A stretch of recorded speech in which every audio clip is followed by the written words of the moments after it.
Praise the Lord. Aroma ടിവിയിലെ എല്ലാ മാന്യ ശ്രോതാക്കൾക്കും വേഗം വരുന്ന കർത്താവായ യേശു ക്രിസ്തുവിന്റെ തന്നെ തിരുനാമത്തില് വന്ദനങ്ങളെയും സ്വാഗതത്തെയും അറിയിക്കുന്നു.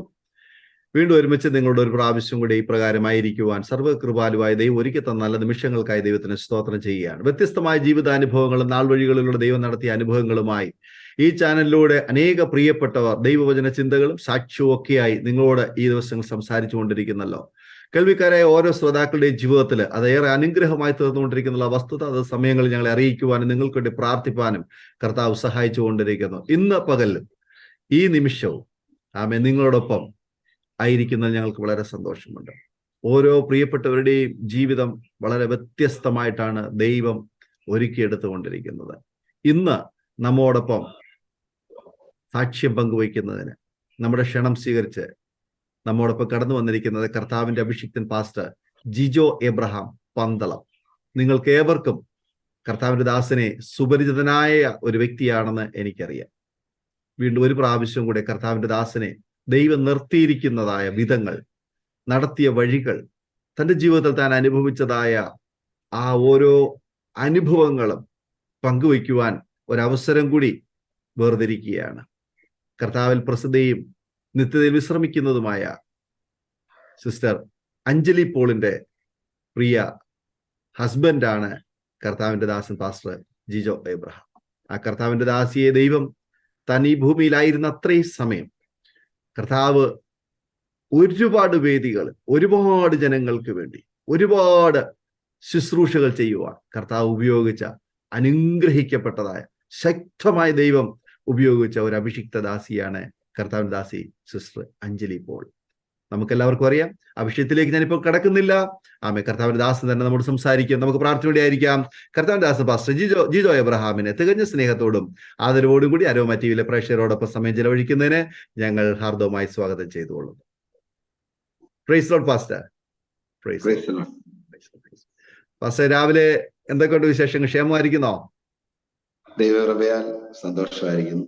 ഓക്കെ. കർത്താവിന്റെ ദാസൻ പാസ്റ്റർ ജിജോ എബ്രഹാമിനെ അരോമ ടിവിയിലെ പ്രേക്ഷകരോടൊപ്പം വീണ്ടും ഒരു പ്രാവശ്യം കൂടി പരിചയപ്പെടുത്താൻ ഞങ്ങൾക്ക് വളരെ സന്തോഷമുണ്ട്. കർത്താവിന്റെ ദാസനെ ഈ പ്ലാറ്റ്ഫോമിലെ ശ്രോതാക്കൾക്ക് പല പ്രിയപ്പെട്ടവർക്കും നല്ല പരിചയമുണ്ട്. എങ്കിലും വീണ്ടും ഒരുമിച്ച് അല്പസമയം കൂടി ഇന്ന് ഞങ്ങളോടൊപ്പം ചിലവഴിക്കുന്നതിന് വളരെ സന്തോഷമുണ്ട്.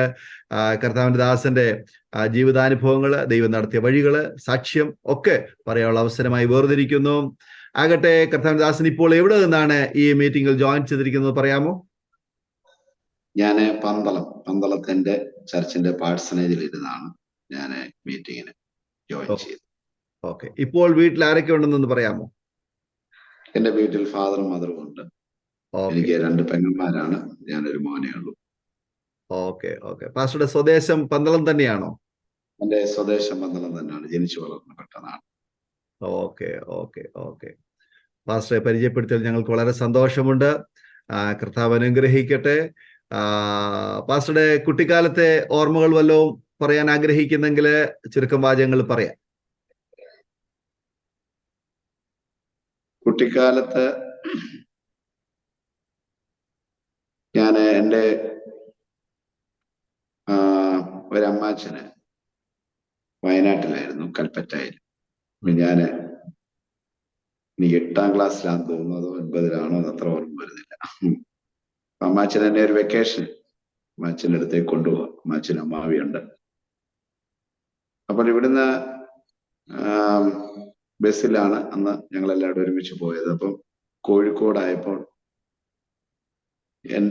ഞങ്ങളെല്ലാവരും ഇങ്ങനെ സീറ്റിലിരിക്കുമ്പോൾ ഒരു ഉസ്താദ് വന്ന് ഞങ്ങളുടെ സീറ്റിലിരുന്നു. അപ്പൊ അദ്ദേഹം ഞങ്ങളെ പരിചയപ്പെട്ടു. അപ്പൊ എനിക്ക് അന്ന് ബൈബിൾ എന്ന് പറയുന്നത് ചെറിയ ചെറിയ അറിവുകളേ ഉള്ളൂ. അപ്പൊ ഞാൻ അദ്ദേഹത്തോട് പറഞ്ഞ ഒരു കാര്യം ഞാൻ ഇങ്ങനെ ഓർക്കുകയാണ്. അദ്ദേഹം ക്രിസ്തുവിനെ കുറിച്ച് എന്നോട് ചോദിച്ചപ്പോൾ, ക്രിസ്തു ആര് എന്നുള്ള ഒരു രീതി ചോദിച്ചപ്പോൾ ഞാനൊരു ഉപമ പറഞ്ഞ് ഞാൻ ഓർക്കുകയാണ്. ഒരു യജമാനൻ, നമ്മൾ കർത്താവ് പറഞ്ഞ ഒരു ഉപമ തന്നെയാണത്. ഒരു യജമാനൻ ഒരു കൃഷിത്തോട്ടം അല്ലെങ്കിൽ ഒരു കൃഷിസ്ഥലം കുടിയാന്മാരെ ഏൽപ്പിച്ചിട്ട് പോയി. അതിന്റെ ഫലം എടുക്കുവാൻ ഓരോരുത്തരെ അയച്ചപ്പോൾ അവരെല്ലാം കൊല്ലുകയും അവരെല്ലാം ഓടിച്ചു കളയുകയും ചെയ്തു. ഒടുവിൽ തന്റെ അധികാരിയായ പുത്രനെ അയച്ചു, അവനെയും കൊന്നു. അപ്പോൾ ഇത് പറഞ്ഞപ്പോൾ ആ അധികാരിയായ പുത്രൻ ക്രിസ്തു ആയിരുന്നെന്ന് പറഞ്ഞപ്പോൾ അത് ശരിയാണെന്ന് അദ്ദേഹം ആ ബസ്സിൽ വെച്ച് പറഞ്ഞത് ഞാൻ ആദ്യമായിട്ട് ഒരാളോട് ഒരു സുവിശേഷം പറയുന്ന ഒരു ഓർമ്മയാണ് എൻ്റെ മനസ്സിൽ എപ്പോഴും. അന്ന് ഞാൻ കത്തോലിക്ക സഭയിലാണ്, ചെറുപ്രായമാണ്. അപ്പൊ ഞാൻ എപ്പോഴും അതെന്റെ മനസ്സിൽ ഓർക്കും. ആദ്യമായിട്ടൊരു ഒരാളോട് ഒരു സുവിശേഷത്തിന്റെ വേട് പറയുവാൻ ഒരു അന്യമതസ്ഥയിൽപ്പെട്ട ഒരു പുരോഹിതനോട് പറയുവാനായിട്ട് എൻ്റെ ചെറുപ്പകാലത്തുണ്ടായ ആ നല്ല അനുഭവം. അങ്ങനെ ഞാൻ വയനാട്ടിൽ ചെന്നു, അമ്മാച്ചനോടൊപ്പം താമസിച്ചു. അന്ന് അമ്മാച്ചനെ തിരിച്ച് ബസ് കയറ്റി വിട്ടതും ഒക്കെ ഉള്ള ചെറിയൊരു ഓർമ്മ. അപ്പം വർഷങ്ങൾ കഴിഞ്ഞ് ഞാൻ വിശ്വാസി വരുന്നത് 20-21 വയസ്സുള്ളപ്പോഴാണ്. 1999 ഞാൻ രക്ഷയുടെ അനുഭവത്തിലേക്ക് വരുന്നത്. 2000 ന്യൂ ഇയറിനായിരുന്നു ഞാൻ സ്നാനപ്പെട്ടത്. അപ്പൊ അതിനു മുമ്പെല്ലാം കത്തോലിക്ക സഭയിൽ തന്നെ, മലങ്കര കത്തോലിക്കയിൽ തന്നെ വളരെ ആക്റ്റീവായിട്ട് അതിന്റെ യൂത്തിന്റെ പ്രവർത്തനമായിട്ട് അങ്ങനെ എല്ലാ കാര്യങ്ങളിലും വളരെ സജീവമായി യൂത്തിന് സെക്രട്ടറി ആയിരുന്നു. അപ്പം ഞങ്ങളുടെ യുവാക്കളുമായിട്ടൊക്കെ ക്യാമ്പുകളിലും ധ്യാന കേന്ദ്രങ്ങളിലും, പോട്ടെ ഡിവൈൻ പോലുള്ള ധ്യാന കേന്ദ്രങ്ങൾ, അതുപോലെ ദൈവവിളി ക്യാമ്പിലും ഒക്കെ കൊണ്ടുപോവുകയും അങ്ങനെ എല്ലാത്തിനും ഞാൻ സജീവമായിട്ട് നിന്ന് പ്രവർത്തിച്ചാണ്. ചെറുപ്പത്തിൽ മുതലേ പള്ളിയും പള്ളി ഭക്തിയും ഒക്കെ ആയിട്ട് ഇങ്ങനെ പോകുന്നതുകൊണ്ട് ദുശീലങ്ങളോ മദ്യപാനമോ അല്ലെ അങ്ങനെ എന്തെങ്കിലുമൊക്കെ ദുശീലത്തിനൊന്നും അടിമയാകാതെ പോയത്. പിന്നെ എന്നെ പഠിപ്പിച്ചതൊക്കെ കന്യാസ്ത്രീമാരൊക്കെ ആയിരുന്നു സൺഡേ സ്കൂൾ പഠിപ്പിച്ചത്. അപ്പൊ അങ്ങനെ ഒരു നല്ല ചിട്ടവട്ടത്തിൽ ഞാൻ വളർന്നു വന്നു. അവരെ ഉറപ്പായിട്ട് വിചാരിച്ച് ഞാൻ കത്തോലിക്ക സഭയിൽ ഒരു പുരോഹിതനാകുമെന്ന്. അതിനുവേണ്ടി എന്നെ ക്യാമ്പിന് അയക്കുകയും ഒക്കെ ചെയ്തിട്ടുണ്ട്. അപ്പൊ ആ കാലയളവിലാണ് ഈ അമ്മാച്ചന്റെ കൂടെ ഈ വയനാട് യാത്രയിൽ ഒരു ഉസ്താദിനോട് ക്രിസ്തുവിനെ കുറിച്ച് ആ ഉപമ എന്റെ മനസ്സിൽ വരികയും ഞാൻ അദ്ദേഹത്തോട് അത് പറയാം, അദ്ദേഹം അത് ഉൾക്കൊള്ളുകയും ചെയ്തു. ശരിയാണ് എന്ന് പറഞ്ഞത്. അപ്പൊ ക്രിസ്തു ദൈവത്തിന്റെ പുത്രനാണ് എന്ന് പറയാൻ എന്റെ മനസ്സിലേക്ക് വന്ന അതേ ഒരു പ്രവാചകനാണെന്നുള്ള രീതിയിലാണ് സംസാരിച്ചുകൊണ്ടിരുന്നത്. അപ്പൊ ഞാൻ ഈ ഒരു ഉപമയിലൂടെ അത് പറഞ്ഞപ്പോ കർത്താവ് തന്നെ പറഞ്ഞ ഉപമയാണ്, അത് ശരിയാണെന്ന് പറഞ്ഞിട്ട് ഇറങ്ങിപ്പോയ ഒരു സംഭവം ഞാൻ നല്ല സ്പഷ്ടമായിട്ട് ഓർക്കുന്നത്. അത് എൻ്റെ ഒരു കുട്ടിക്കാലത്തെ സുവിശേഷമായിട്ട് ബന്ധപ്പെട്ട ഉള്ള ഒരു അനുഭവമായിരുന്നു. വളരെ ചെറുപ്പത്തിൽ തന്നെ ഒരു കത്തോലിക്ക പശ്ചാത്തലത്തിൽ നിന്നുകൊണ്ട് തന്നെ ആ അറിഞ്ഞ സത്യം മറച്ചു വെക്കാതെ അതിനപ്പുറമായിട്ട് കിട്ടിയ ഒരു അവസരത്തില് കർത്താവിനെ മഹത്വപ്പെടുത്തുവാൻ, കർത്താവിന്റെ സാക്ഷ്യം പറയുവാൻ കിട്ടിയ ആ ഒരു വേദി വേണ്ടതുപോലെ ഉപയോഗിച്ച ആ ഒരു വ്യക്തി ശരിക്കും യേശുവിനെ അറിയുവാനും യേശുവിന് വേണ്ടി ജീവിതം സമർപ്പിക്കുവാനും ഇടയായി തീർന്ന സാഹചര്യം എങ്ങനെയാണെന്നൊന്ന് പറയാമോ? അഥവാ രക്ഷിക്കപ്പെടുവാനും സ്നാനപ്പെടുവാനും ഒക്കെ ഇടയായി തീർന്ന ആ യേശുവുമായിട്ടുള്ള ഒരു എൻകൗണ്ടറിലേക്ക് വന്ന ആ ഒരു പശ്ചാത്തലം എങ്ങനെയാണെന്നൊന്ന് സൂചിപ്പിക്കാമോ? തീർച്ചയായിട്ടും. ഞാന് 19-20 വയസ്സുള്ളപ്പോൾ ഞാൻ ഈ MCYM എന്ന് പറയും, നമ്മുടെ മലങ്കര കത്തോലിക്ക സഭയുടെ അതിന്റെ യൂത്ത് വിഭാഗമാണ്. അപ്പൊ ഈ യൗവനക്കാരുമായിട്ട് ഞങ്ങള് ധ്യാനത്തിനും അതുപോലെ തന്നെ ദൈവവിളി ക്യാമ്പിനും ഒക്കെ പോകുമ്പോൾ ഇങ്ങനെ വചനം കേൾക്കാനൊക്കെ ഇടയായിട്ടുണ്ട്. എന്നാൽ അതിൽ ഞാൻ എൻ്റെ ആ സമയത്തൊക്കെ വളരെയധികം ആഗ്രഹിച്ചു നമ്മള് ദൈവത്തെ അറിയണമെന്ന് എനിക്ക് വലിയ ആഗ്രഹമുണ്ട്. ഒരുപക്ഷെ എൻ്റെ ഉള്ളിലെ ആ ദൈവത്തോടുള്ള ആഗ്രഹം, നമ്മൾ വചനത്തിൽ പറഞ്ഞിട്ടുണ്ട്, കർത്താവിനോട് അടുത്തു വരുവിൻ അവൻ നിങ്ങളോടും അടുത്തു വരും. നമ്മൾ അടുക്കാൻ ശ്രമിച്ചാൽ കർത്താവ് കൂടുതൽ നമ്മളോട് അടുക്കും. ഇപ്പം സക്കായി കർത്താവിനെ കാണാനൊന്ന് ആഗ്രഹിച്ചു. അദ്ദേഹം കുള്ളനായിരുന്നു. ഒരു മരത്തിന്റെ മുകളിൽ നിന്ന് കാണാൻ ശ്രമിച്ചപ്പോൾ കർത്താവ് അവന്റെ വീട്ടിലേക്കാണ് ചെന്നത്. അപ്പോൾ അതൊരിക്കലും വിചാരിക്കാത്ത സംഭവം, കർത്താവിന്റെ വീട്ടിലോട്ട് ചെല്ലുന്നത് എന്ന് പറയുന്ന പോലെയാണ് എൻ്റെ ജീവിതത്തിൽ ഞാൻ ദൈവവചനങ്ങള് അറിയാൻ ആഗ്രഹിച്ചിരുന്നു. പക്ഷേ കത്തോലിക്ക സഭയിലെ ഒരു ആ ചട്ടവട്ടത്തിനകത്ത് നിന്നുള്ള ഒരു തിയോളജിയും സംവിധാനവും ആയതുകൊണ്ട് എപ്പോഴും ആ സമൂഹത്തിൽ നിൽക്കുമ്പോൾ ആ സമൂഹത്തിന്റെ നല്ല വശങ്ങളെ പറയത്തു, അല്ലെങ്കിൽ അതാണ് സത്യസഭ എന്ന് പറയുന്നത്. അപ്പൊ ആ സത്യസഭ അത് തന്നെയാണ്, അതിന് പുറത്തൊരു സഭയുമില്ല, അതെല്ലാം മാനുഷികമാണ്. ക്രിസ്ത്യൻ ഓർഗനൈസേഷൻ ധാരാളം കാലഘട്ടത്തിൽ ഉണ്ട്, എന്നാൽ അതൊക്കെ മാനുഷികമാണ് എന്നുള്ളൊരു ചിന്താഗതിയായിരുന്നു. അങ്ങനെ ഇരിക്കുമ്പോഴാണ് 1997-98 കാലങ്ങളിൽ ബഥേൽ ബൈബിൾ കോളേജ് പുനലൂരിൽ നിന്ന് അസംബ്ലിസോടിൽ നിന്ന് ഒരു ദൈവഭൃത്യൻ പഠിച്ച് ഗ്രാജുവേറ്റ് ചെയ്ത് എന്റെ നാട്ടിലേക്ക് അതിന് ഒരു പാസ്റ്റർ ബേബിക്കുട്ടി. അത് 2-3 വർഷക്കാലം ഞങ്ങളുടെ പന്തളത്ത് HMCയുടെ പ്രവർത്തനമായിട്ട് ബന്ധപ്പെട്ട അദ്ദേഹം പന്തളത്തായിരുന്നു. 3 വർഷം അദ്ദേഹം പ്രവർത്തിച്ചു പന്തളത്ത്. അങ്ങനെ എൻ്റെ ഒരു ബന്ധു വീട്ടിൽ ചെല്ലുമ്പോഴാണ് അവരാണ് എൻ്റെ വീട്ടിലെ ഗൈഡ് ചെയ്തത്. പാസ്റ്റർ ഇന്ന വീട്ടിലൊന്ന് പോകണം അങ്ങനെ. അപ്പൊ അദ്ദേഹം എൻ്റെ വീട്ടിൽ വന്നു. പെന്തക്കോസ്റ്റൽ ആ രീതി അല്ലെങ്കിൽ അതൊന്നും എനിക്ക് ഒരു എക്സ്പീരിയൻസ് ഉള്ള കാര്യമല്ല. അദ്ദേഹം വീട്ടിൽ വന്ന് പറഞ്ഞു, ബ്രദറെ രക്ഷിക്കപ്പെട്ടെങ്കിൽ മാത്രമേ വീട് വിടുവിക്കപ്പെടത്തുള്ളൂ. അപ്പൊ ഞാൻ ചിന്തിച്ചോളാം, ഞങ്ങളുടെ വലിയ സഭ, കത്തോലിക്ക സഭ, ഭയങ്കര, പിന്നെ വലിയ പാരമ്പര്യ കുടുംബം. ഞങ്ങളുടെ ഒരു പകലോ മറ്റോ എന്ന് പറഞ്ഞ ഒരു ഫാമിലി തന്നെ, 600 വീട്ടുകാരുണ്ട് ഞങ്ങളുടെ പന്തളത്ത് തന്നെ. അപ്പൊ ഇതിന്റെ കുടുംബയോഗങ്ങളും ഞങ്ങളൊക്കെ തോമസ് അപ്പോസ്തലന്റെ കാലത്ത് പിന്മുറക്കാരായിട്ട് ഇങ്ങനെ വരുന്നവരാണെന്നുള്ള അവകാശങ്ങളും പിതാക്കന്മാരുടെ ആ പാരമ്പര്യങ്ങളും ഒക്കെ അറിയുന്ന ഞാൻ ഇനി എന്തോ രക്ഷിക്കപ്പെടുക എന്ന് പറയുന്നത് എനിക്കതൊരു ഒന്നും അറിയാത്ത കുഞ്ഞുങ്ങളോട് അദ്ദേഹം പറയുന്ന പോലെയുള്ള ഒരു രീതിയായിട്ടാണ്. ഞങ്ങൾ ഈ മതിലെ കുരുത്ത ക്രിസ്ത്യാനികളാന്നുള്ള ഒരു ചിന്താഗതിയിൽ എല്ലാം അറിയാമല്ലോ, ക്രിസ്തുവിനെ കുറിച്ച് ഇപ്പൊ നമുക്കെല്ലാം അറിയാമല്ലോ എന്നുള്ളൊരു ചിന്താഗതിയായിരുന്നു. രക്ഷിക്കപ്പെടുക എന്ന് പറയുന്നത് ക്രൈസ്തവരായിട്ടുള്ള വിജാതീയരായിട്ടുള്ള ആൾക്കാരുടെ അടുക്കൽ ക്രിസ്തുവിനെ കുറിച്ച് പറയുന്നത് പോലെയാണ് എന്നോട് എനിക്ക് തോന്നുന്നത്. ഞാൻ ചില വാക്കുകളും കാര്യങ്ങളൊക്കെ പറഞ്ഞ് അവരെ ഒഴിവാക്കി വിടുന്ന പോലെ ഇങ്ങ് വിട്ടു. എന്നാൽ അവര് വീണ്ടും ഒരു പ്രാവശ്യം എന്നെ ഇങ്ങനെ കാണാം. അങ്ങനെ അദ്ദേഹം പറഞ്ഞ്, ഞാനിവിടെ ഒരു ബൈബിൾ പഠിപ്പിക്കുന്നുണ്ട്, എൻ്റെ അടുത്തായിരുന്നു താമസമുണ്ട്, 1 കിലോമീറ്റർ ഉള്ള. അങ്ങനെ എപ്പോഴും വിളിക്കുമ്പോൾ ഞാൻ എല്ലാവരോടും നല്ലൊരു സൗഹൃദവും സഹകരണമായിരുന്നു. നാട്ടിൽ തന്നെ ഒരുപാട് കാര്യങ്ങൾ ആക്ടിവിറ്റീസ് എനിക്കുണ്ട്. മംഗളം കലാസാഹിത്യവേദി, ക്ലബ്ബുകൾ, നാടക ക്ലബ്ബ് എന്ന് വേണ്ട ഒരു സുഹൃത്തുക്കളുടെ ഒരു വലിയ വലയം തന്നെ അന്ന് നമുക്കുണ്ട് ചുറ്റുപാടും. ഞാൻ അങ്ങനെ ആരോടും അങ്ങനെ ഒരു അകൽച്ചയോ ഒന്നും വരുത്തുന്നില്ല. അപ്പം ഞാൻ വിചാരിച്ചു അദ്ദേഹത്തിന്റെ അടുത്ത് നമുക്കൊന്ന് പോയേക്കാം. അങ്ങനെ അദ്ദേഹത്തിന്റെ അടുത്ത് എന്റെ കൂട്ടുകാരുണ്ട്, ഈ കലാസാഹിത്യവേദിയിലൊക്കെ പ്രവർത്തിക്കുന്നവരുണ്ട്.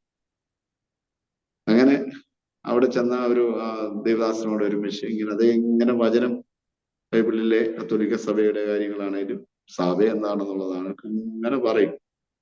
അപ്പം ബൈബിളിൽ എന്ന് പറയുമ്പോൾ നിലവിലുള്ള എല്ലാ സംഘടനകളുടെയും പൊരുത്തക്കേടാണല്ലോ ഈ ബൈബിൾ എടുത്ത് വായിച്ച് വ്യാഖ്യാനിക്കുമ്പോൾ നിലവിൽ ഇപ്പോൾ കാണിക്കുന്ന സഭയുടെ ഓരോ അനാചാരങ്ങളും അനുഷ്ഠാനങ്ങളും അത് ആദിമ നൂറ്റാണ്ടിലെ സഭയുടെ ഒരു പാറ്റേണിലല്ല, കാലക്രമേണ അത് സഭയിൽ കടന്നുകൂടിയ ഒരു അനാചാരങ്ങളായിട്ടാണ് മനസ്സിലായി വരുന്നത്. അപ്പൊ ഇങ്ങനെയാണ് നമ്മുടെ ഉള്ളിലേക്കൊരു വഴി ഉണ്ടാകുന്നത്. അത് പിന്നെ ചിന്തിക്കാൻ തുടങ്ങി.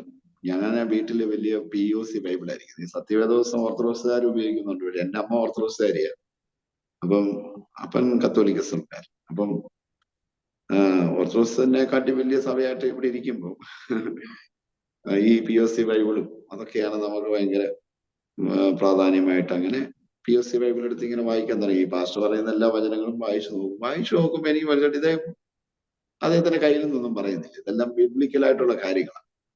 അപ്പൊ എന്റെ മനസ്സിൽ ബൈബിൾ പഠിക്കാൻ നല്ല ഒരു അവസരം തന്നെ, ബൈബിൾ പഠിക്കാൻ. അപ്പൊ ഞാൻ ചിന്തിച്ചു, എനിക്ക് ബൈബിൾ പഠിക്കാൻ ഞാൻ ആഗ്രഹിച്ചിട്ടുണ്ട് ഒരു സമയത്ത്. പക്ഷെ അന്നേരം നമുക്ക് അങ്ങനെ സാധ്യതകളില്ല. അപ്പം വീട്ടിലിങ്ങനെ ബൈബിൾ പറഞ്ഞു തരാൻ തക്കോണം അങ്ങനെ ബൈബിൾ പശ്ചാത്തലം അല്ലെങ്കിൽ ബൈബിളിന്റെ ഒരു കാര്യങ്ങൾ അത്രമാത്രം വ്യക്തമായി അറിയുന്നതായിരുന്നു. അങ്ങനെയാണ് ഇദ്ദേഹത്തിന്റെ കൂടെ ഇരുന്നാണ് വചനം ഗ്രഹിക്കാൻ തുടങ്ങുന്നത്. അതൊരു വഴിയായിരുന്നു.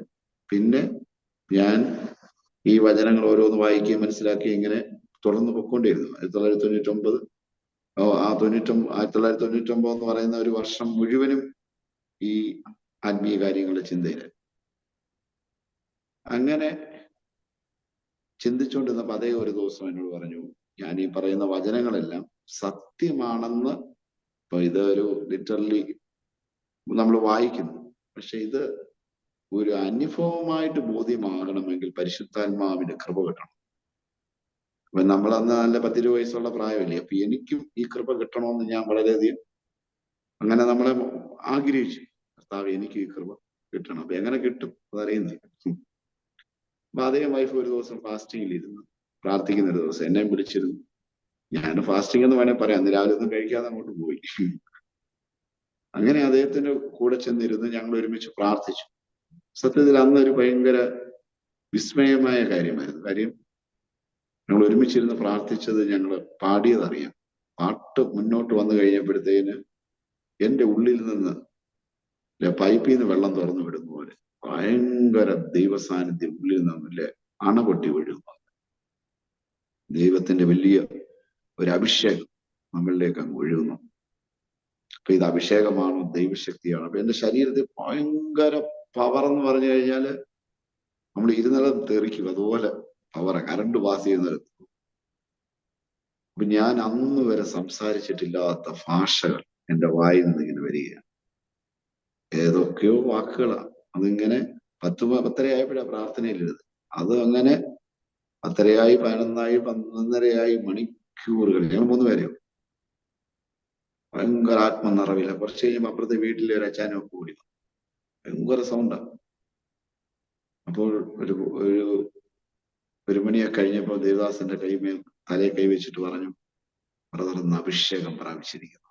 അപ്പൊ എനിക്ക് മറുപടി പറയാൻ വായിൽ നിന്ന് മലയാളമൊന്നുമല്ല വരുന്നത്, വേറെ ഭാഷ.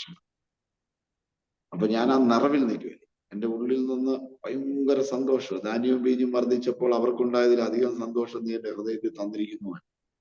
ആ പരിശുദ്ധാത്മാവുള്ള സന്തോഷം, ദൈവരാജ്യം ഭക്ഷണവും പാനീയമല്ല, നീതിയും സമാധാനവും പരിശുദ്ധാത്മാവുള്ള സന്തോഷവും നമ്മൾ ഇതിനകത്ത് പുസ്തകത്തിൽ അന്ന് വായിക്കുന്നു. പക്ഷെ ഈ പരിശുദ്ധാത്മാവിലുള്ള സന്തോഷം ഹൃദയത്തിൽ നിറഞ്ഞു കഴിഞ്ഞപ്പോഴാണ് ദൈവവുമായിട്ട് നമ്മൾ ബന്ധമായത്. ആ ഒരു അനുഭവമാണ് എന്നെ ഇതിനകത്തുനിന്ന് ഒരുക്കി എടുക്കുന്നത്. ആ പരിശുദ്ധാത്മാവുള്ള അഭിഷേകം. അപ്പൊ എന്നാൽ സ്നാനപ്പെട്ടിട്ട് അപ്പൊ ഈ അഭിഷേകം പ്രാപിച്ചു, ഈ ആത്മനിറവ് പ്രാപിച്ചു കഴിഞ്ഞപ്പോൾ ഭയങ്കര ആത്മനിറവ് ദൈവശക്തി പ്രാപിച്ചു. അങ്ങനെ ഞാൻ അന്നത്തെ മീറ്റിംഗ് കഴിഞ്ഞ് വീട്ടിൽ ചെന്നപ്പോ എനിക്കൊന്ന് ഭയങ്കര കണ്ണുനീര് വരും. ഈ അഭിഷേകം പ്രാപിച്ചു കഴിഞ്ഞപ്പോൾ ഭയങ്കര കണ്ണുനീര്, പാപബോധം. ഞാനന്ന് വലിയ മഹാപാപം ചെയ്തുകൊണ്ട് നടക്കുന്നു എന്നുള്ള അർത്ഥത്തില്. അപ്പം നമ്മുടെ ഈ വഴികളെല്ലാം, നമ്മുടെ ലക്ഷ്യം, നമ്മുടെ ജീവിതയാത്രകളൊക്കെ ഇരുണ്ട അവസ്ഥകളാണ് ഉള്ള ഒരു ഉൾബോധം വരിക. പിന്നെ നമ്മുടെ പ്രവർത്തകരും കൂടെ ഉള്ളവരൊക്കെ നമ്മുടെ സ്നേഹിതരും, കലാസാഹിത്യവേദിയും നാടക ഗ്രൂപ്പും ഒക്കെ. അപ്പൊ അങ്ങനെ അതൊക്കെ മൂല്യമില്ലാത്ത കാര്യങ്ങളാണ്, അതെല്ലാം ലോകത്തിന്റെ കാര്യങ്ങളാണെന്നുള്ള ചിന്ത വന്നു എൻ്റെ ഉള്ളിൽ നിന്ന്. അതിൽ നിന്നൊക്കെ ഒഴിഞ്ഞ് ദൈവത്തിന് വേണ്ടി കൂടുതൽ ഓടണമെന്നുള്ള ഒരു ചിന്ത വന്നു. അങ്ങനെയാണ് ഭയങ്കര കണ്ണുനീരായി. കണ്ണുനീരും പ്രാർത്ഥനയും അങ്ങനെ സ്റ്റാർട്ട് ചെയ്തു. അങ്ങനെ അന്ന് രാത്രി ഞാൻ ഈ വലിയ ബൈബിളാണല്ലോ, POC അപ്പോക്രിഫ പുസ്തകങ്ങളുണ്ട്, അതൊക്കെ ചേർന്നുള്ള വലിയ ബൈബിൾ ഞാൻ ആർത്തിയോട് വായിക്കും. അങ്ങനെ ബൈബിൾ ശക്തമായിട്ടില്ലേ സ്പോഞ്ച് കൊണ്ട് വെള്ളം പറ്റിച്ചെടുക്കും. എനിക്കാണെങ്കിൽ ബൈബിളിലെ ഓരോ വചനങ്ങളും ക്യാച്ച് ചെയ്യാനായിട്ട് ഞാൻ ഭയങ്കര ആഗ്രഹം. പരിശുദ്ധാത്മാവിനെ കിട്ടിയപ്പോൾ, ആ അഭിഷേകം പ്രാപിച്ചപ്പോൾ സകല സത്യത്തിലേക്ക് വഴി നടത്തുമെന്ന് പുസ്തകത്തിലുണ്ട്. പക്ഷെ എനിക്ക് ആ ദൈവവചനത്തിന്റെ ആ അനുഭവത്തിലേക്ക് ഞാൻ ഇറങ്ങി. അങ്ങനെ വചനങ്ങൾ ഓരോന്നും മനസ്സിലാകാൻ തുടങ്ങി. പൊരുള് തിരിച്ചു തരിക എന്ന് പറയുന്ന ഒരു സംഭവമുണ്ട്. പൊരുള് തിരിക്കണേ പരിശുദ്ധാത്മാവിന്റെ ഒരു കൃപ കിട്ടിയെങ്കിൽ. അപ്പൊ എന്റെ ഹൃദയത്തിൽ ഈ വചനങ്ങളെല്ലാം എനിക്ക് പൊരുള് തിരിച്ചു, എനിക്കത് മനസ്സിലായി. അപ്പൊ ഒരു ദിവസം എന്റെ ഫാദർ ചോദിച്ചു, ഇന്നലെ രാത്രിയിൽ നീ എന്തോ ഒരു ഭാഷയെ പ്രാർത്ഥിക്കുന്ന കേട്ടല്ല, ഇതെന്താന്ന് ചോദിച്ചു. ഞാൻ പറഞ്ഞു, എനിക്ക് പരിശുദ്ധാത്മാവിന്റെ കൃപാവരം കിട്ടി.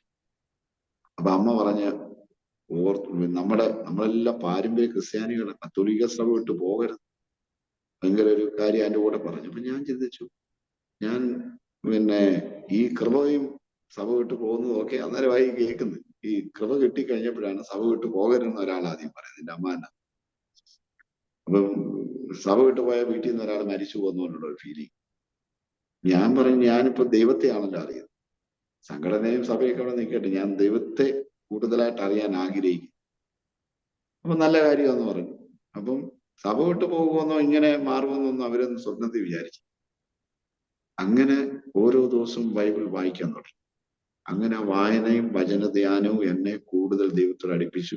അപ്പോഴും ഞാൻ പള്ളിയിലാണ് പോകുന്നത്. അവിടെ ഒരു ചർച്ചും ഞങ്ങളുടെ ആ സ്ഥലത്ത് പുള്ളിക്കാരനൊരു ഇവാഞ്ചലിസ്റ്റ് ആയിരുന്നു. ഒരു വീട്ടിൽ താമസിക്കുന്നതേ ഉള്ളൂ, അവിടെ ആരാധനയൊന്നും.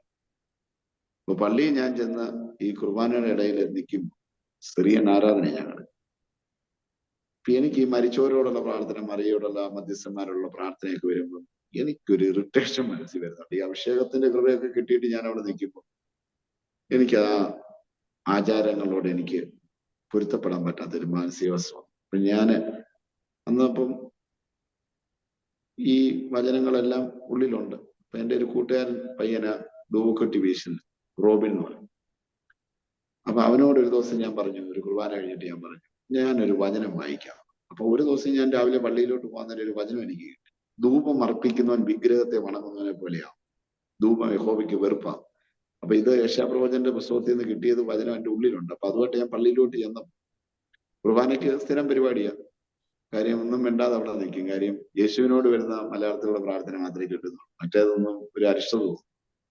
അപ്പൊ ഇവനോട് പറഞ്ഞ് ഞാൻ ഒരു വചനം വായിച്ചു കേൾപ്പിക്കാം. അപ്പൊ വലിയ പുസ്തകം ഇരിപ്പുണ്ട് ഒരു സൈഡിൽ, ഈ സിറിയൻ ലാംഗ്വേജിൽ, അതുപോലെ മലയാളത്തിൽ എഴുതിയ വലിയ എവൻഗേലിയോനും അതുപോലെ വലിയ ബൈബിളും ഇരിപ്പുണ്ട്. അപ്പൊ അതിൽ നിന്ന് എടുത്ത് വായിച്ചു കേൾപ്പിച്ചു. അപ്പൊ അവൻ പറഞ്ഞു, നമുക്ക് ഇതിന്റെ അർത്ഥം അച്ഛനോട് ചോദിക്കാം. ആയിക്കോട്ടെ, നമുക്ക് അച്ഛനോട് തന്നെ ചോദിക്കാം. അപ്പൊ അച്ഛൻ എന്ന് പറയുന്നത് അന്നത്തെ കാലത്ത് ഞങ്ങളുടെ ഇടവക വികാരി റോയി വയറിറക്കത്ത് എന്ന് പറഞ്ഞൊരു അച്ഛനാണ്, ചെറുപ്പക്കാരൻ അച്ഛൻ. അച്ഛൻ സ്പിരിച്വാലിറ്റിയാണ്. അച്ഛനോട് ഞങ്ങൾ ഇത് ചോദിച്ചു. അച്ഛൻ ധൂപം അർപ്പിക്കുന്നു, പള്ളിയിൽ നിന്ന് അർപ്പിച്ചല്ലോ. ഈ ചോദ്യം വരുമ്പോഴേ അച്ഛൻ അറിയാം എന്തുവാ. വിഗ്രഹത്തെ വണങ്ങുന്നവനെ പോലെയാകുന്നു ബൈബിളിൽ എഴുതി. അച്ഛൻ ഇതിന്റെ അർത്ഥം എന്ന് പറയാം. അച്ഛൻ അതിന് മറുപടി പറഞ്ഞതാണ്, ആത്മീയത കൂടുന്നത് വലിയ കുഴപ്പമാണ്. എന്റെ ഹൃദയത്തിൽ ഒരു വാളിറങ്ങിപ്പോയി. ഒരു പുരോഹിതനാണോ ഇത് പറയുന്നത്? ആത്മീയത കൂടുന്നത് കുഴപ്പമാണ്. അങ്ങനെ അച്ഛനും ഞങ്ങളുമായിട്ടുള്ള തർക്കം തുടങ്ങുന്നതാണ്. അപ്പൊ ഞാൻ അച്ഛന്റെ മേടയിൽ എന്റെ കൂട്ടുകാരുമായിട്ട് പോകും. അന്നറിയാവുന്ന വചനം ABC വചനങ്ങളെയാണ്. രക്ഷ, സ്നാനം, ഇങ്ങനെയുള്ള കാര്യങ്ങളൊക്കെ പരിശുദ്ധാത്മാവിന്റെ കൃപ ഇങ്ങനെ ചോദിക്കുമ്പോൾ അച്ഛൻ ചോദിച്ചു, പെന്തിക്കോസുകാരങ്ങനെ വീട്ടിലങ്ങനെ വരാറോ? ഞാൻ പറഞ്ഞ അച്ഛൻ, പെന്തിക്കോസുകാരുടെ പ്രശ്നമല്ലല്ലോ, ഈ ബൈബിളിനകത്ത് എഴുതിയിരിക്കുന്ന കാര്യങ്ങൾ. പിന്നെ അച്ഛൻ എല്ലാ ആഴ്ചയിലും ഒരു പ്രൊട്ടസ്റ്റന്റ് യുദ്ധമായിരുന്നു, പ്രൊട്ടസ്റ്റന്റ് വിപ്ലവം എന്ന് വേണേൽ പറയാം. എന്ന് പറഞ്ഞാൽ പ്രൊട്ടസ്റ്റന്റുകാർക്കെതിരെ പ്രൊട്ടസ്റ്റന്റ് എന്ന് ഉള്ളൊരു സഭയുടെ ഒരു ടൈറ്റിൽ കൊടുത്തുകൊണ്ട് കുറെ കാര്യങ്ങൾ പറയും. അപ്പൊ ഞാൻ അന്നേരം ചിന്തിച്ചു. അപ്പൊ അതേ ഒരു സൺഡേയിൽ പ്രസംഗിക്കുകയാണ്, 5 മിനിറ്റ് 10 മിനിറ്റ് അച്ഛന്റെ ഇടവകയിലെ എല്ലാ കുർബാനയുടെ മെസ്സേജ്.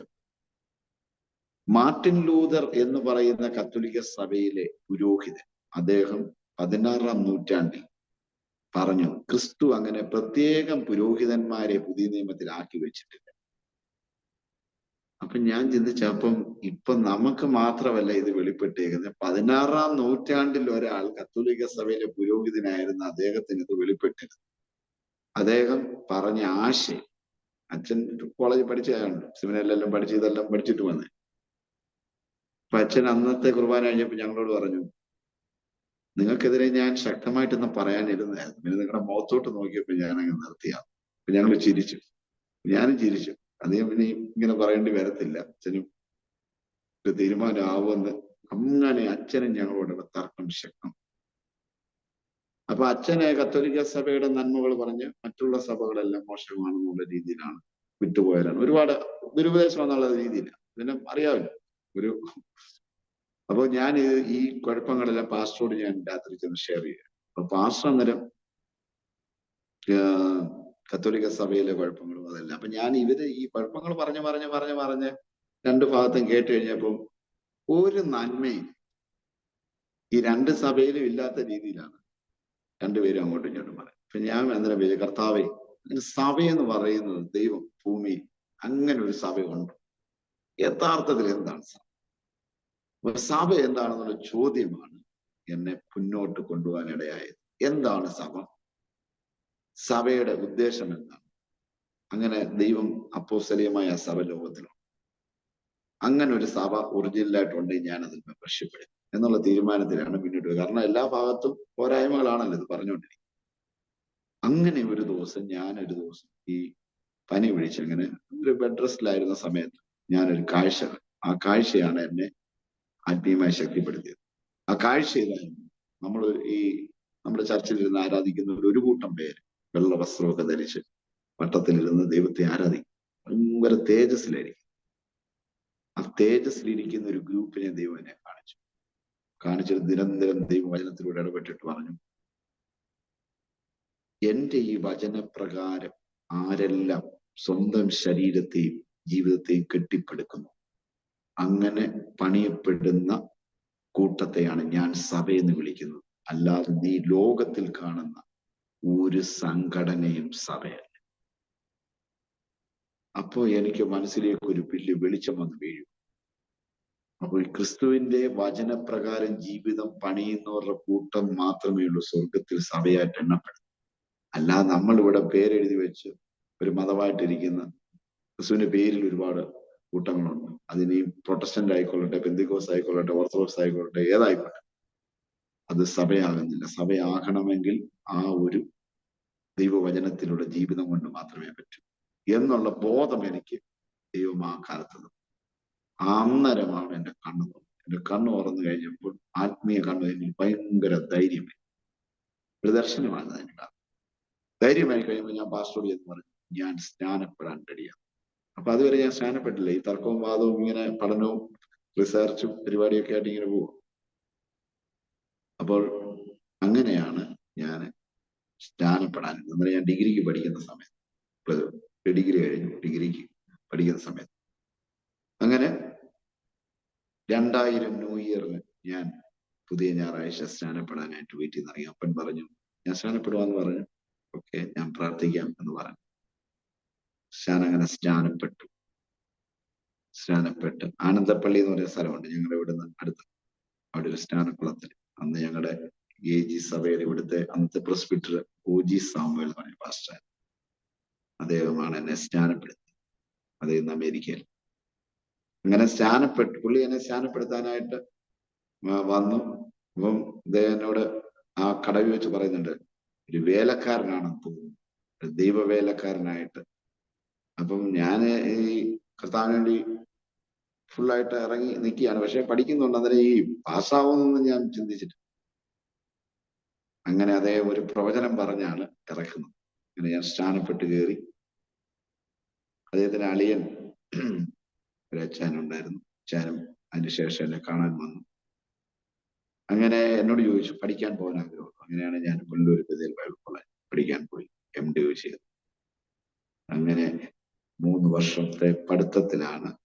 ഞങ്ങൾ ഒരുപാട് പ്രാർത്ഥിക്കുന്ന ഒരു ഗ്രൂപ്പായിരുന്നു ഞങ്ങളുടെ കാലയളവിൽ. ഞങ്ങളുടെ ബാച്ച് ഒരു സഹോദരന്മാരുണ്ടായിരുന്നു പ്രാർത്ഥിക്കാൻ.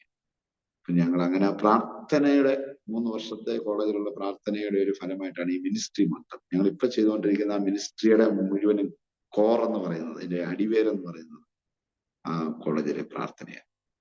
ഇങ്ങനെ ഒരു പുതിയ ഓർഗനൈസേഷൻ, നാഷണൽ അപ്പോസ്തലിക് അസംബ്ലി എന്ന് ഞാനായിരിക്കുന്ന ഓർഗനൈസേഷന് വേരെന്ന് പറയുന്നത് ബഥേൽ ബൈബിൾ കോളേജിലെ രാത്രിയിലെ പ്രാർത്ഥന. അനേകം സഭകളും പ്രവർത്തനങ്ങളും ഒക്കെ ഉണ്ട്. അങ്ങനെയാണ് ഞാൻ ആ ദൈവഭാഗത്തേക്ക് വരുവാൻ ഇടയായിരിക്കും.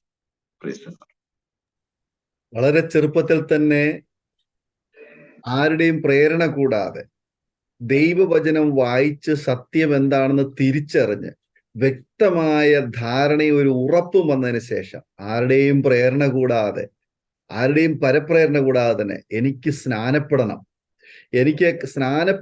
എന്നുള്ള ആ ഒരു പ്രചോദനം ഉണ്ടാകുവാൻ, എന്തിനാണ് സ്നാനം എന്നുള്ളതിനെ കുറിച്ചുള്ള വ്യക്തമായ തിരിച്ചറിവ് ലഭിച്ചതിന് ശേഷമായിരിക്കുമല്ലോ തീർച്ചയായിട്ടും ആ സ്നാനം സ്നാനത്തിന്റെ ആവശ്യകതയെ കുറിച്ചുള്ള ബോധ്യം വന്നതിന് ശേഷമായിരിക്കുമല്ലോ കർത്താവിന്റെ ദാസൻ സ്നാനത്തിലേക്ക് നയിക്കപ്പെടുവാനിടയായി തീർന്നത്. ആ ഒരു സാഹചര്യം കൂടി ഒന്ന് പറയാമോ, എന്താണ് എങ്ങനെയാണെന്നുള്ളതിനെ കുറിച്ച്? ഞാൻ എന്റെ ഹൃദയത്തിലേക്ക് ഒരുവൻ ക്രിസ്തുവിലായാൽ പുതിയ സൃഷ്ടിയാകുന്നു, പഴയതെല്ലാം കഴിഞ്ഞു പോയി എന്നുള്ള വാക്യം ദേവദാസന്മാർ പ്രസംഗിക്കുമ്പോൾ ഞാൻ ശ്രദ്ധിച്ചിട്ടുണ്ട്. അപ്പം സ്നാനപ്പെടണം എന്നുള്ള ഒരു ചിന്ത വന്നത് ദൈവത്തിന്റെ കൽപ്പനയാണ് എന്നുള്ള ആ കൽപ്പന ഞാൻ അനുസരിക്കണം എന്നുള്ള ബോധ്യം. പ്രത്യേകിച്ച് മർക്കോസ് 16:16 പറയുന്ന പോലെ വിശ്വസിക്കുകയും സ്നാനമേൽക്കുകയും ചെയ്യുന്നവൻ രക്ഷിക്കപ്പെടും, വിശ്വസിക്കാത്തവനും ശിക്ഷാവിധിയിൽ അകപ്പെടും. അപ്പം ഈ വചനങ്ങളെല്ലാം നിരന്തരമായിട്ട് കേൾക്കുന്നുണ്ട് ആ സമയത്ത്. പരിശുദ്ധാത്മാവിന്റെ അഭിഷേകം കിട്ടിക്കഴിഞ്ഞപ്പോൾ ഇനി കൽപ്പന പ്രമാണിക്കാതിരിക്കാൻ കഴിയത്തില്ല. ആ ഉടമ്പടി ഞാൻ ചെയ്യേണ്ടതായിട്ടുണ്ട് എന്നുള്ള ഉൾബോധം എനിക്ക്. അത് പരപ്രേരണ ഒരിക്കൽ പോലും എന്നെ നടത്തിയ പാസ്റ്റർ പറഞ്ഞിട്ടില്ല ജിജോ സ്നാനപ്പെടണം. അപ്പം ഞാനത് സ്വയമായി പറയട്ടെ എന്നും എന്റെ വിശ്വാസം അതേ പ്രഖ്യാപിക്കപ്പെടുവാൻ അദ്ദേഹം ഒരുപക്ഷെ കാത്തിരുന്നതാണ്. അപ്പോൾ എനിക്ക് ആ ബോധ്യം വന്നപ്പോഴാണ്, ആ ബോധ്യം വരാനുള്ള കാരണം ഞാൻ വചനം അനുഷ്ഠിക്കേണ്ടതായിട്ടുള്ള ഒരു കാര്യം. കർത്താവ് തന്നെ മത്തായി സുവിശേഷം 28, 18, 19, 20 വചനങ്ങളിൽ പറയുന്നുണ്ട്, ഞാൻ നിങ്ങളോട് കൽപ്പിച്ചതൊക്കെയും പ്രമാണിക്കാൻ തക്കണം ഉപദേശിച്ചുകൊണ്ട് സകല ജാതിക്കാരെ ശിഷ്യരാക്കി വിശ്വസിക്കുന്നവരെ പിതാവിന്റെയും പുത്രന്റെയും പരിശുദ്ധാത്മാവിന്റെയും നാമത്തെ സ്നാനം കഴിപ്പിച്ചു. ആ വചനങ്ങള് ഞാൻ വായിച്ചിട്ടുണ്ട് ആ സമയത്ത്. അപ്പൊ ആ ഒരു ബോധ്യമാണ് ആ ഒരു ഡിസിഷനിലേക്ക് എന്നെ എത്തിച്ചത്. അങ്ങനെയാണ് ഞാൻ സ്നാനപ്പെടണം, എനിക്ക് ഉറപ്പായിട്ട് സ്നാനപ്പെടണം. അപ്പം ഈ 2000 ന്യൂ ഇയർ ആയപ്പോൾ, ഈ 2000 അന്നത്തെ കാലഘട്ടത്തില്, ഇന്നത്തെ ഒരുപാട് പ്രസംഗം 2000 കൊണ്ട് അവസാനിച്ചു പോകുന്ന ഒരു പ്രസംഗങ്ങളൊക്കെ ഉണ്ട്. 2000 വരെ കാണത്തുള്ളൂ ലോകം. അപ്പം ഈ എന്റെ ആത്മീയമായ ഒരുക്കവും 2000 എന്ന് പറയുന്ന ആ ഒരു കാലയളവ് 2 സഹസ്രാബ്ദം അവിടെ തികയും. അപ്പൊ ആ ഒരു കാലയളവ്, അന്നത്തെ കാലത്തെ പ്രസംഗങ്ങളും അന്നത്തെ കാലത്തെ ചിന്താഗതികളും ഞാൻ അന്നേരം ചിന്തിച്ചു, ഈ പുതിയ യുഗത്തിലേക്ക്, സഹസ്രാബ്ദത്തിലേക്ക് കയറും ഒരു പുതിയ സൃഷ്ടിയായിട്ട് തന്നെ എനിക്ക് കയറണമെന്നൊരു തീരുമാനം ഞാൻ ആ 99 തന്നെയാണ്. കാരണം മറ്റൊന്നുമല്ല, കർത്താവിന്റെ വരവ് ഏറ്റവും അടുത്തിരിക്കുന്നു. അപ്പോൾ കർത്താവിന്റെ വരവിന് വേണ്ടി ഒരുക്കപ്പെടണം. ഞാനപ്പോ പുതിയ ഈ ഒരു വർഷത്തിലേക്ക് കയറുമ്പോൾ ഞാൻ ഒരു പുതിയ മനുഷ്യനായിട്ട് തന്നെ കയറണം. 21 വയസ്സേ ഉള്ളന്ന്. അപ്പോൾ അങ്ങനെ ഒരു നല്ല തീരുമാനം എന്റെ മനസ്സിലുണ്ടായിരുന്നു. ആ ബോധ്യം, ഞാൻ ന്യൂ ഇയറിന് സ്നാനപ്പെടണമെന്ന് തന്നെ ആഗ്രഹിച്ചു. അങ്ങനെയാണ് ഞാൻ സ്നാനമേൽക്കുന്നത്. അപ്പോൾ ആ ഒരു വചനത്തിലുള്ള ഉറപ്പും ധൈര്യവുമാണ് ഈ സ്നാനമേറ്റേ കഴിയത്തുള്ളൂ. കാരണം ഒരു വർഷമായിട്ട് ഇങ്ങനെ പോവാണല്ലോ, വചനം പഠിച്ചും പരിശോധിച്ചും ഒക്കെ ഇങ്ങനെ പോകുന്ന ഒരു കാലയളവാണ്. അങ്ങനെയാണ് ആ തീരുമാനം എടുക്കാൻ. ആരുടെയും പ്രേരണ കൂടാതെ വചനം പഠിച്ച് സ്നാനത്തിന്റെ ആവശ്യകതയെക്കുറിച്ച് ബോധ്യമായ ഒരു വ്യക്തി സ്നാനം അനിവാര്യമാണെന്ന് മനസ്സിലാക്കി 21ാമത്തെ വയസ്സിൽ 21ാം നൂറ്റാണ്ടിലേക്ക് പ്രവേശിക്കുമ്പോൾ ഒരു പുതിയ തീരുമാനത്തോടുകൂടി ആ സ്നാനത്തിലേക്ക് ഇറങ്ങി കയറി.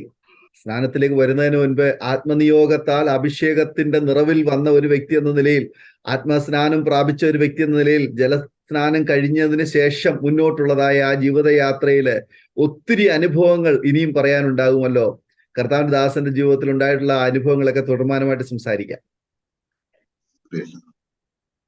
അങ്ങനെ ഞാൻ എൻ്റെ കോളേജ് പഠനത്തിന് ശേഷം ഞാനൊരു പൈനിയർ പ്രവർത്തനമായിട്ട് അങ്ങനെ അസംബ്ലീസ് റോഡിന്റെ ഇടുക്കി ജില്ലയിലായിരുന്നു, മേരിഗിരി എന്ന് പറയുന്ന സ്ഥലത്ത് HMCയുടെ ഒരു വർക്കായിട്ടാണ് പോയത്. ഒരു മാസത്തെ വർക്കിന് വേണ്ടിയാണ് പോയത്. പക്ഷെ അവിടെ ചെന്നപ്പോൾ ഒരു അല്പനിയോഗത്തിൽ അവിടെ നിൽക്കാൻ എനിക്ക് തോന്നി. ഞങ്ങളുടെ ആ പ്രവർത്തന ഫലമായിട്ട് പുതിയ ആൾക്കാരും നല്ലൊരു ഗ്രൂപ്പ് അവിടെ ഉണ്ടായി. പിന്നെ മേരിഗിരി എന്ന് പറയുന്ന സ്ഥലത്ത് പ്രവർത്തിക്കാനിടയായി. എനിക്ക് തോന്നുന്നു ഒരു 2-2.5 വർഷം ഞാൻ അവിടെ ഉണ്ടായിരുന്നു. ആ സമയത്താണ് എനിക്ക് ഈ വിവാഹാലോചന വരുന്നത്. കർത്താവിന്റെ ദാസി സിസ്റ്റർ അഞ്ജലി പോളിന്റെ. അഞ്ജലി പോൾ എന്ന കത്തോലിക്ക സഭയിൽ നിന്ന് ഇറങ്ങി, കോൺവെന്റിൽ നിന്ന് ഇറങ്ങി അല്പ സാക്ഷ്യം പറയാനും ഒക്കെ പോകുന്ന ഒരു കാലയളവാണ്.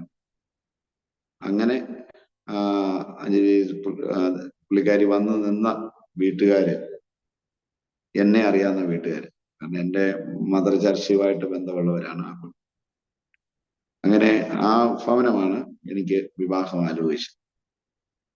അപ്പം അങ്ങനെയാണ് ഞാൻ വിവാഹം കഴിക്കാനിടയായത്.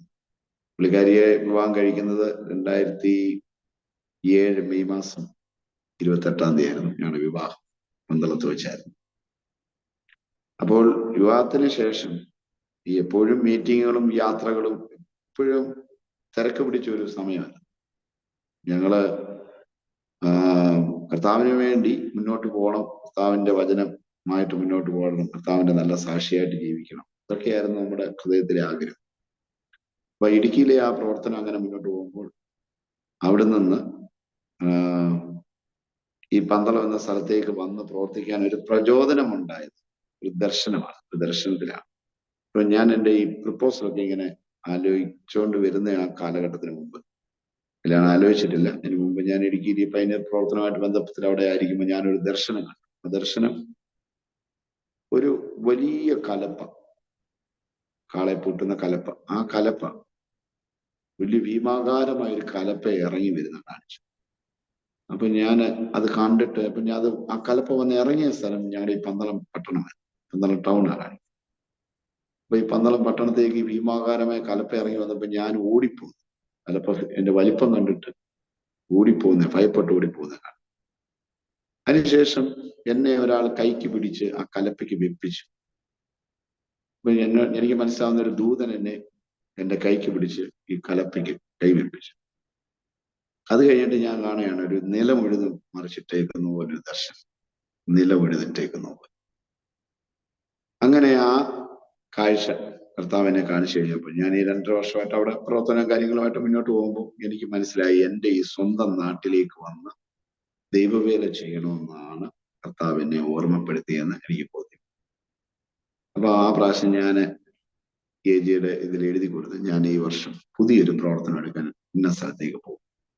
അപ്പൊ അവര് അന്ന് അത്ര താല്പര്യപ്പെട്ടില്ല. കാര്യം അവരെനിക്കൊരു മലയാറ്റൂര് ഒരു സഭ, പഴയ സഭ തരാം, അവിടേക്ക് ട്രാൻസ്ഫർ ആകും എന്ന് എന്നോട് പറഞ്ഞു. ഞാൻ പറഞ്ഞു എനിക്ക് പഴയ സഭകളൊന്നും വേണ്ട, എനിക്കൊരു ദർശനം ദൈവം തന്നു. അങ്ങനെ ഞാൻ ഇങ്ങനെ ഇന്ന സ്ഥലത്തേക്ക് പോയി പ്രവർത്തിക്കാൻ ആഗ്രഹിക്കുന്നു. അങ്ങനെ എഴുതി കൊടുത്തിട്ട് ഞാൻ ഈ സ്ഥലത്തേക്ക് വരുന്നത്. അങ്ങനെ ഞങ്ങൾ ഇവിടെ ഒരു ചെറിയ വീട് റെന്റിനെടുത്ത്, എന്റെ കുടുംബ വീടുണ്ട്. ആരാധനയ്ക്കും സൗകര്യത്തിനായിട്ട് വന്ന ടൗണിൽ തന്നെ പാക്കണ്ടത്തിൽ എന്ന് പറയും ആ വീട്ടുപേര്. ഡോക്ടറുടെ ഭവനം. 50 പേര് ഇരിക്കാവുന്ന ഒരു ചെറിയ ഹാളിലാണ് ഞങ്ങൾ പ്രയർ തുടങ്ങുമ്പോൾ 2008 ഒക്ടോബർ മാസം 5-ാം തീയതിയാണ് ചർച്ച ആരംഭിക്കുന്നത്. നമ്മുടെ KGയിലുള്ള ദേവദാസന്മാരും ഒക്കെ എന്റെ മദർ ചർച്ചിലെ പാസ്റ്ററും ഒക്കെ ഉണ്ടായിരുന്നു. അന്ന് ആ പ്രയർ തുടങ്ങുന്ന സമയത്ത് ഞാനും അഞ്ജലിയുടെ ഉള്ളിൽ ആ ഷെർമോനുമുണ്ട്. ഈ ആരാധന തുടങ്ങി ഒരു 5 ദിവസം കഴിഞ്ഞിട്ടാണ് ജനിക്കുന്നത്. 10-ന് ബർത്ത്ഡേ. അങ്ങനെ ഞങ്ങള് കുറച്ചു ദിവസം അങ്ങനെ മുന്നോട്ട് പോയി. ആരാധനയ്ക്ക് ഞാനും ഞങ്ങളുടെ ഒരു സെർവന്റും വേറൊരു മോനും ഒക്കെ അല്ലാതെ ഉള്ളതേ ഉള്ളൂ. ചർച്ച് മെമ്പർ എന്ന് പറഞ്ഞ ആരും. അപ്പൊ അങ്ങനെ ഓരോ ദിവസവും ഞങ്ങൾ മുന്നോട്ട് പോകുന്നതിനെ അനുസരിച്ച് പിന്നെ മോൻ ജനിച്ചു. അതിനുശേഷം ദൈവം ഓരോ ആത്മാക്കളെ ദൈവം കൊണ്ടുവന്നു. ദൈവത്തിന് വേണ്ടവരെ എല്ലാം ദൈവം കൊണ്ടുവന്നു. അങ്ങനെ 50 പേരിരിക്കുന്ന സ്ഥലം ഒരു 5-6 മാസം കഴിഞ്ഞപ്പോഴത്തേനും നിറഞ്ഞു. പിന്നെ അവിടുന്ന് 100 പേരിരിക്കുന്ന ഒരു ഹാളിലേക്ക് മാറി. ഞങ്ങളുടെ അവിടെ തന്നെ മേളിൽ ഒരു ഹാളുണ്ടായിരുന്നു, 100 പേർ. ആദ്യം ഫില്ലായി കഴിഞ്ഞപ്പോൾ ഇനി അങ്ങോട്ട് പോകുന്ന അറിയത്തില്ല. അങ്ങനെ ഒരു സ്ഥലം വാങ്ങിക്കാൻ ആ സമയത്ത്. അന്നേരം ആ സ്ഥലത്തിന് വഴിയൊന്നുമില്ലായിരുന്നു. അത് കഴിഞ്ഞിട്ട് ആ സ്ഥലം വാങ്ങിച്ചിട്ടു 2012-13 കാലയളവ്, 13-14 ആണെന്ന് തോന്നുന്നു.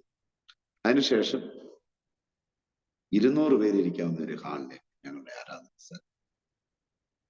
അതോടൊപ്പം ഞങ്ങളുടെ ബ്രാഞ്ച് പ്രവർത്തനങ്ങളും ഒത്തിരി ദേവദാസന്മാർ എൻ്റെ കൂടെ പഠിച്ചിറങ്ങിയ പലരും എന്നോടൊപ്പം തന്നെ ഈ ഓർഗനൈസേഷനിൽ പ്രവർത്തിക്കാനായിട്ട് ആ സമയത്ത് ആ കാലഘട്ടത്തിൽ 10, 11, 12 കാലം മുന്നോട്ട് വന്നു.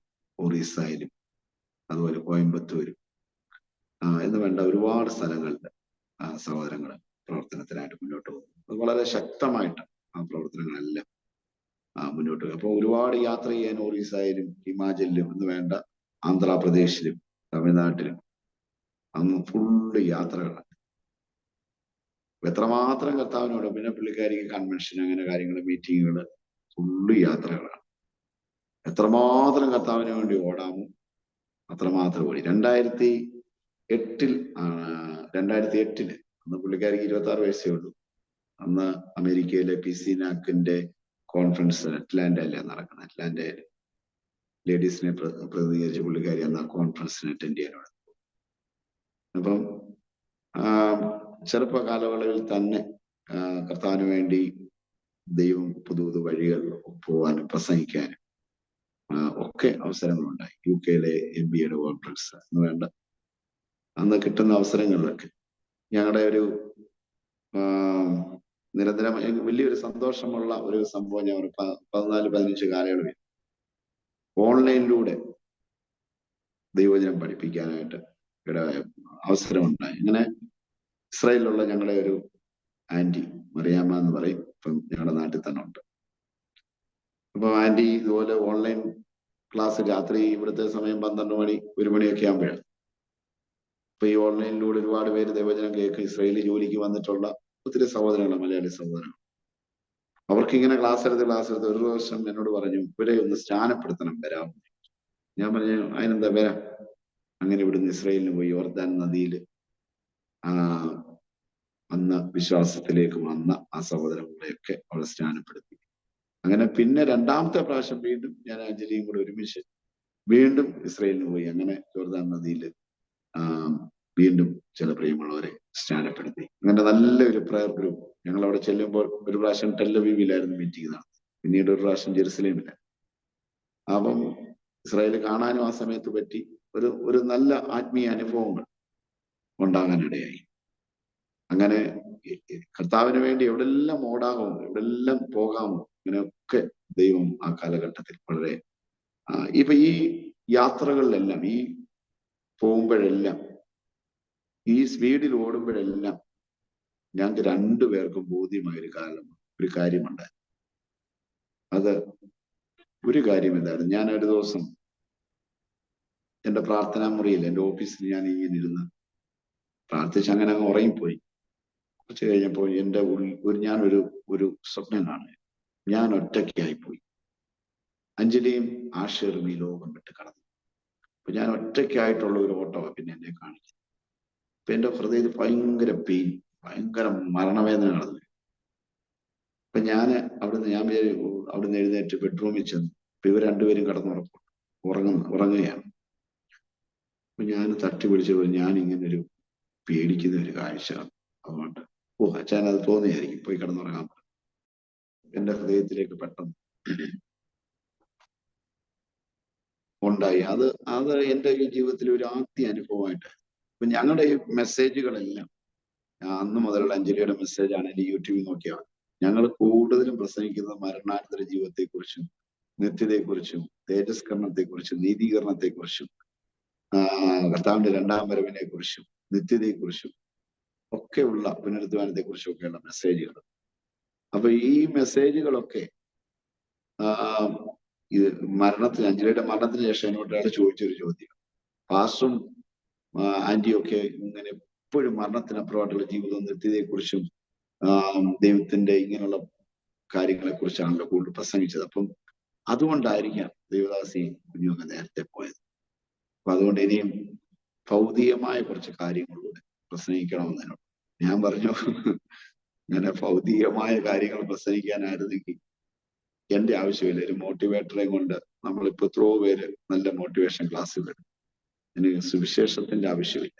ഒരു ബിസിനസ്സിൽ ഡെവലപ്പ് വരുന്നതോ, എഡ്യൂക്കേഷൻ ഡെവലപ്പ് ആക്കുന്നതോ, അല്ലെങ്കിൽ നമ്മളുടെ മെറ്റീരിയൽ ആയിട്ടുള്ള നമുക്ക് നല്ല ലക്ഷ്യത്തോടെ പോകുന്ന ഒരുപാട് കാര്യങ്ങളുണ്ട്. ക്ലാസ്സുകൾ വളരെ നല്ലതായിട്ട് ഇപ്പൊ എടുക്കുന്ന പലരും. അപ്പൊ ഞാൻ ഈ ബൈബിൾ എടുത്ത് ഈ കർത്താവിനെ അറിഞ്ഞ നിത്യതയെക്കുറിച്ച് ഞാൻ പ്രസംഗിക്കുന്നില്ല എങ്കിൽ എൻ്റെ ഈ പ്രസംഗം കൊണ്ട് ഒരു കാര്യമില്ല. നിനക്കിപ്പോൾ 5 സെന്റ് സ്ഥലമുണ്ട്, അത് ദൈവം 10 ആക്കി തരും. അല്ലെങ്കിൽ 25 ഉണ്ട്, അത് 50 ആക്കി തരും. അല്ലെങ്കിൽ ഇപ്പോഴുള്ള കാറ് മാറി വേറൊന്നും തരും. ദൈവം നന്മകൾ തരത്തില്ല തന്നെ. ദൈവം എല്ലാ നന്മകളും ദൈവം ഓരോരുത്തർക്കും കൊടുക്കുക, അവരുടെ ആവശ്യത്തിനനുസരിച്ച് ദൈവം. പക്ഷെ നമ്മുടെ പ്രസംഗ വിഷയം അതായി കഴിഞ്ഞാൽ ഞാൻ എൻ്റെ ലക്ഷ്യത്തിൽ നിന്ന് വ്യതിചലിച്ചു. പിന്നെ എന്നെ കൊണ്ട് ദൈവത്തിന് ആവശ്യം.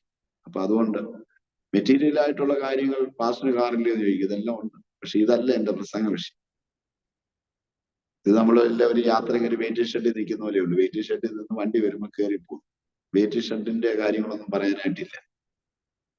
അപ്പൊ നമ്മൾ യാത്ര ചെയ്ത കാര്യങ്ങളും ഈ ലോകത്തിൽ ഇതിനൊക്കെ പല പല മെറ്റീരിയൽ ആയിട്ടുള്ള ആവശ്യങ്ങളും ഒക്കെ ഉണ്ട്. പക്ഷെ നമ്മൾ പ്രസംഗിക്കുന്ന ക്രിസ്തുവിനെ കുറിച്ച് പ്രസംഗിക്കുമ്പോൾ ഒരു നേരത്തെ ആഹാരത്തിന് വേണ്ടിയോ, അല്ലെങ്കിൽ ഒരു വസ്ത്രത്തിന് വേണ്ടിയോ, ഒരു വീടിന് വേണ്ടിയോ ഒക്കെയാണ് നമ്മൾ ഈ പ്രസംഗം നടത്തുന്നതെങ്കിൽ സത്യത്തിൽ നമ്മൾ വളരെയധികം ഈ ലോകത്തിൽ മാത്രം പ്രത്യാശ വയ്ക്കുന്ന മനുഷ്യർ സകല മനുഷ്യരെക്കാട്ടിലും അരിഷ്ടരാണ്. അതുകൊണ്ട് ഞങ്ങൾ എല്ലാവരും ആ മെസ്സേജുകളെല്ലാം നിത്യജീവിതത്തേക്ക്. അഞ്ജലിയുടെ last message Bangalore AG church എമോറിസ് പാസ്റ്ററിനോട് പ്രസംഗിക്കുന്ന മെസ്സേജ് എത്രയോ ലക്ഷം പേരെ കണ്ടേക്കാം. എൻ്റെ ഈ നാട്ടിൽ ആ മെസ്സേജ് കേൾക്കാത്ത ഒരാൾ പോലും ഇല്ല. അപ്പൊ അതിന്റെ വ്യൂവേഴ്സൊക്കെ ഓരോന്നെടുത്ത് നോക്കി 5 ലക്ഷം ഒക്കെയാണ് ഓരോരുത്തർ കണ്ടേക്കാം. അപ്പൊ ഞാനിങ്ങനെ ചിന്തിക്കുകയാണ്, അപ്പോൾ ആ മെസ്സേജുകളിൽ പോലും അവസാന നിമിഷത്തെ മെസ്സേജിൽ പോലും നിത്യതയുടെ കാര്യങ്ങളാണ്, ആത്മീയ ഒരുക്കത്തെ കുറിച്ചാണ്. മെറ്റീരിയൽ ആയിട്ടുള്ള കാര്യങ്ങളൊന്നും പ്രസംഗിക്കാൻ ക്രിസ്തു നമ്മളോട് അതല്ല, നമ്മുടെ ദൈവരാജ്യത്തെക്കുറിച്ചും പുനരുദ്ധാനത്തെക്കുറിച്ചും പ്രസംഗിക്കാനാണ് ദൈവം നമ്മളെ ഉദ്ദേശിച്ചത്. അപ്പൊ ഈ അനുഭവം അവര് കടന്നു പോകുന്നത് എന്റെ ഹൃദയത്തിലുണ്ട്. ഞാൻ അവരോട് ഷെയർ ചെയ്തു. ഒരു ദിവസം അഞ്ജലി എന്നോട് പറഞ്ഞു, അച്ഛൻ പറഞ്ഞത് ശരിയാണ്. ഞാൻ പറഞ്ഞ എന്തു, ഞാൻ ദൈവം എന്നോട് ഇടപെട്ടു, ഞാൻ ഈ ലോകത്തിൽ നിന്ന് നേരത്തെ പോകും. അപ്പൊ ഞാൻ പറഞ്ഞ ഒരൊറ്റ കാര്യമുള്ളൂ, അങ്ങനെയാണെങ്കിൽ നല്ലതുപോലെ ഒരുങ്ങിക്കോളാം. കാര്യം മരണഭയം ഇല്ലല്ലോ.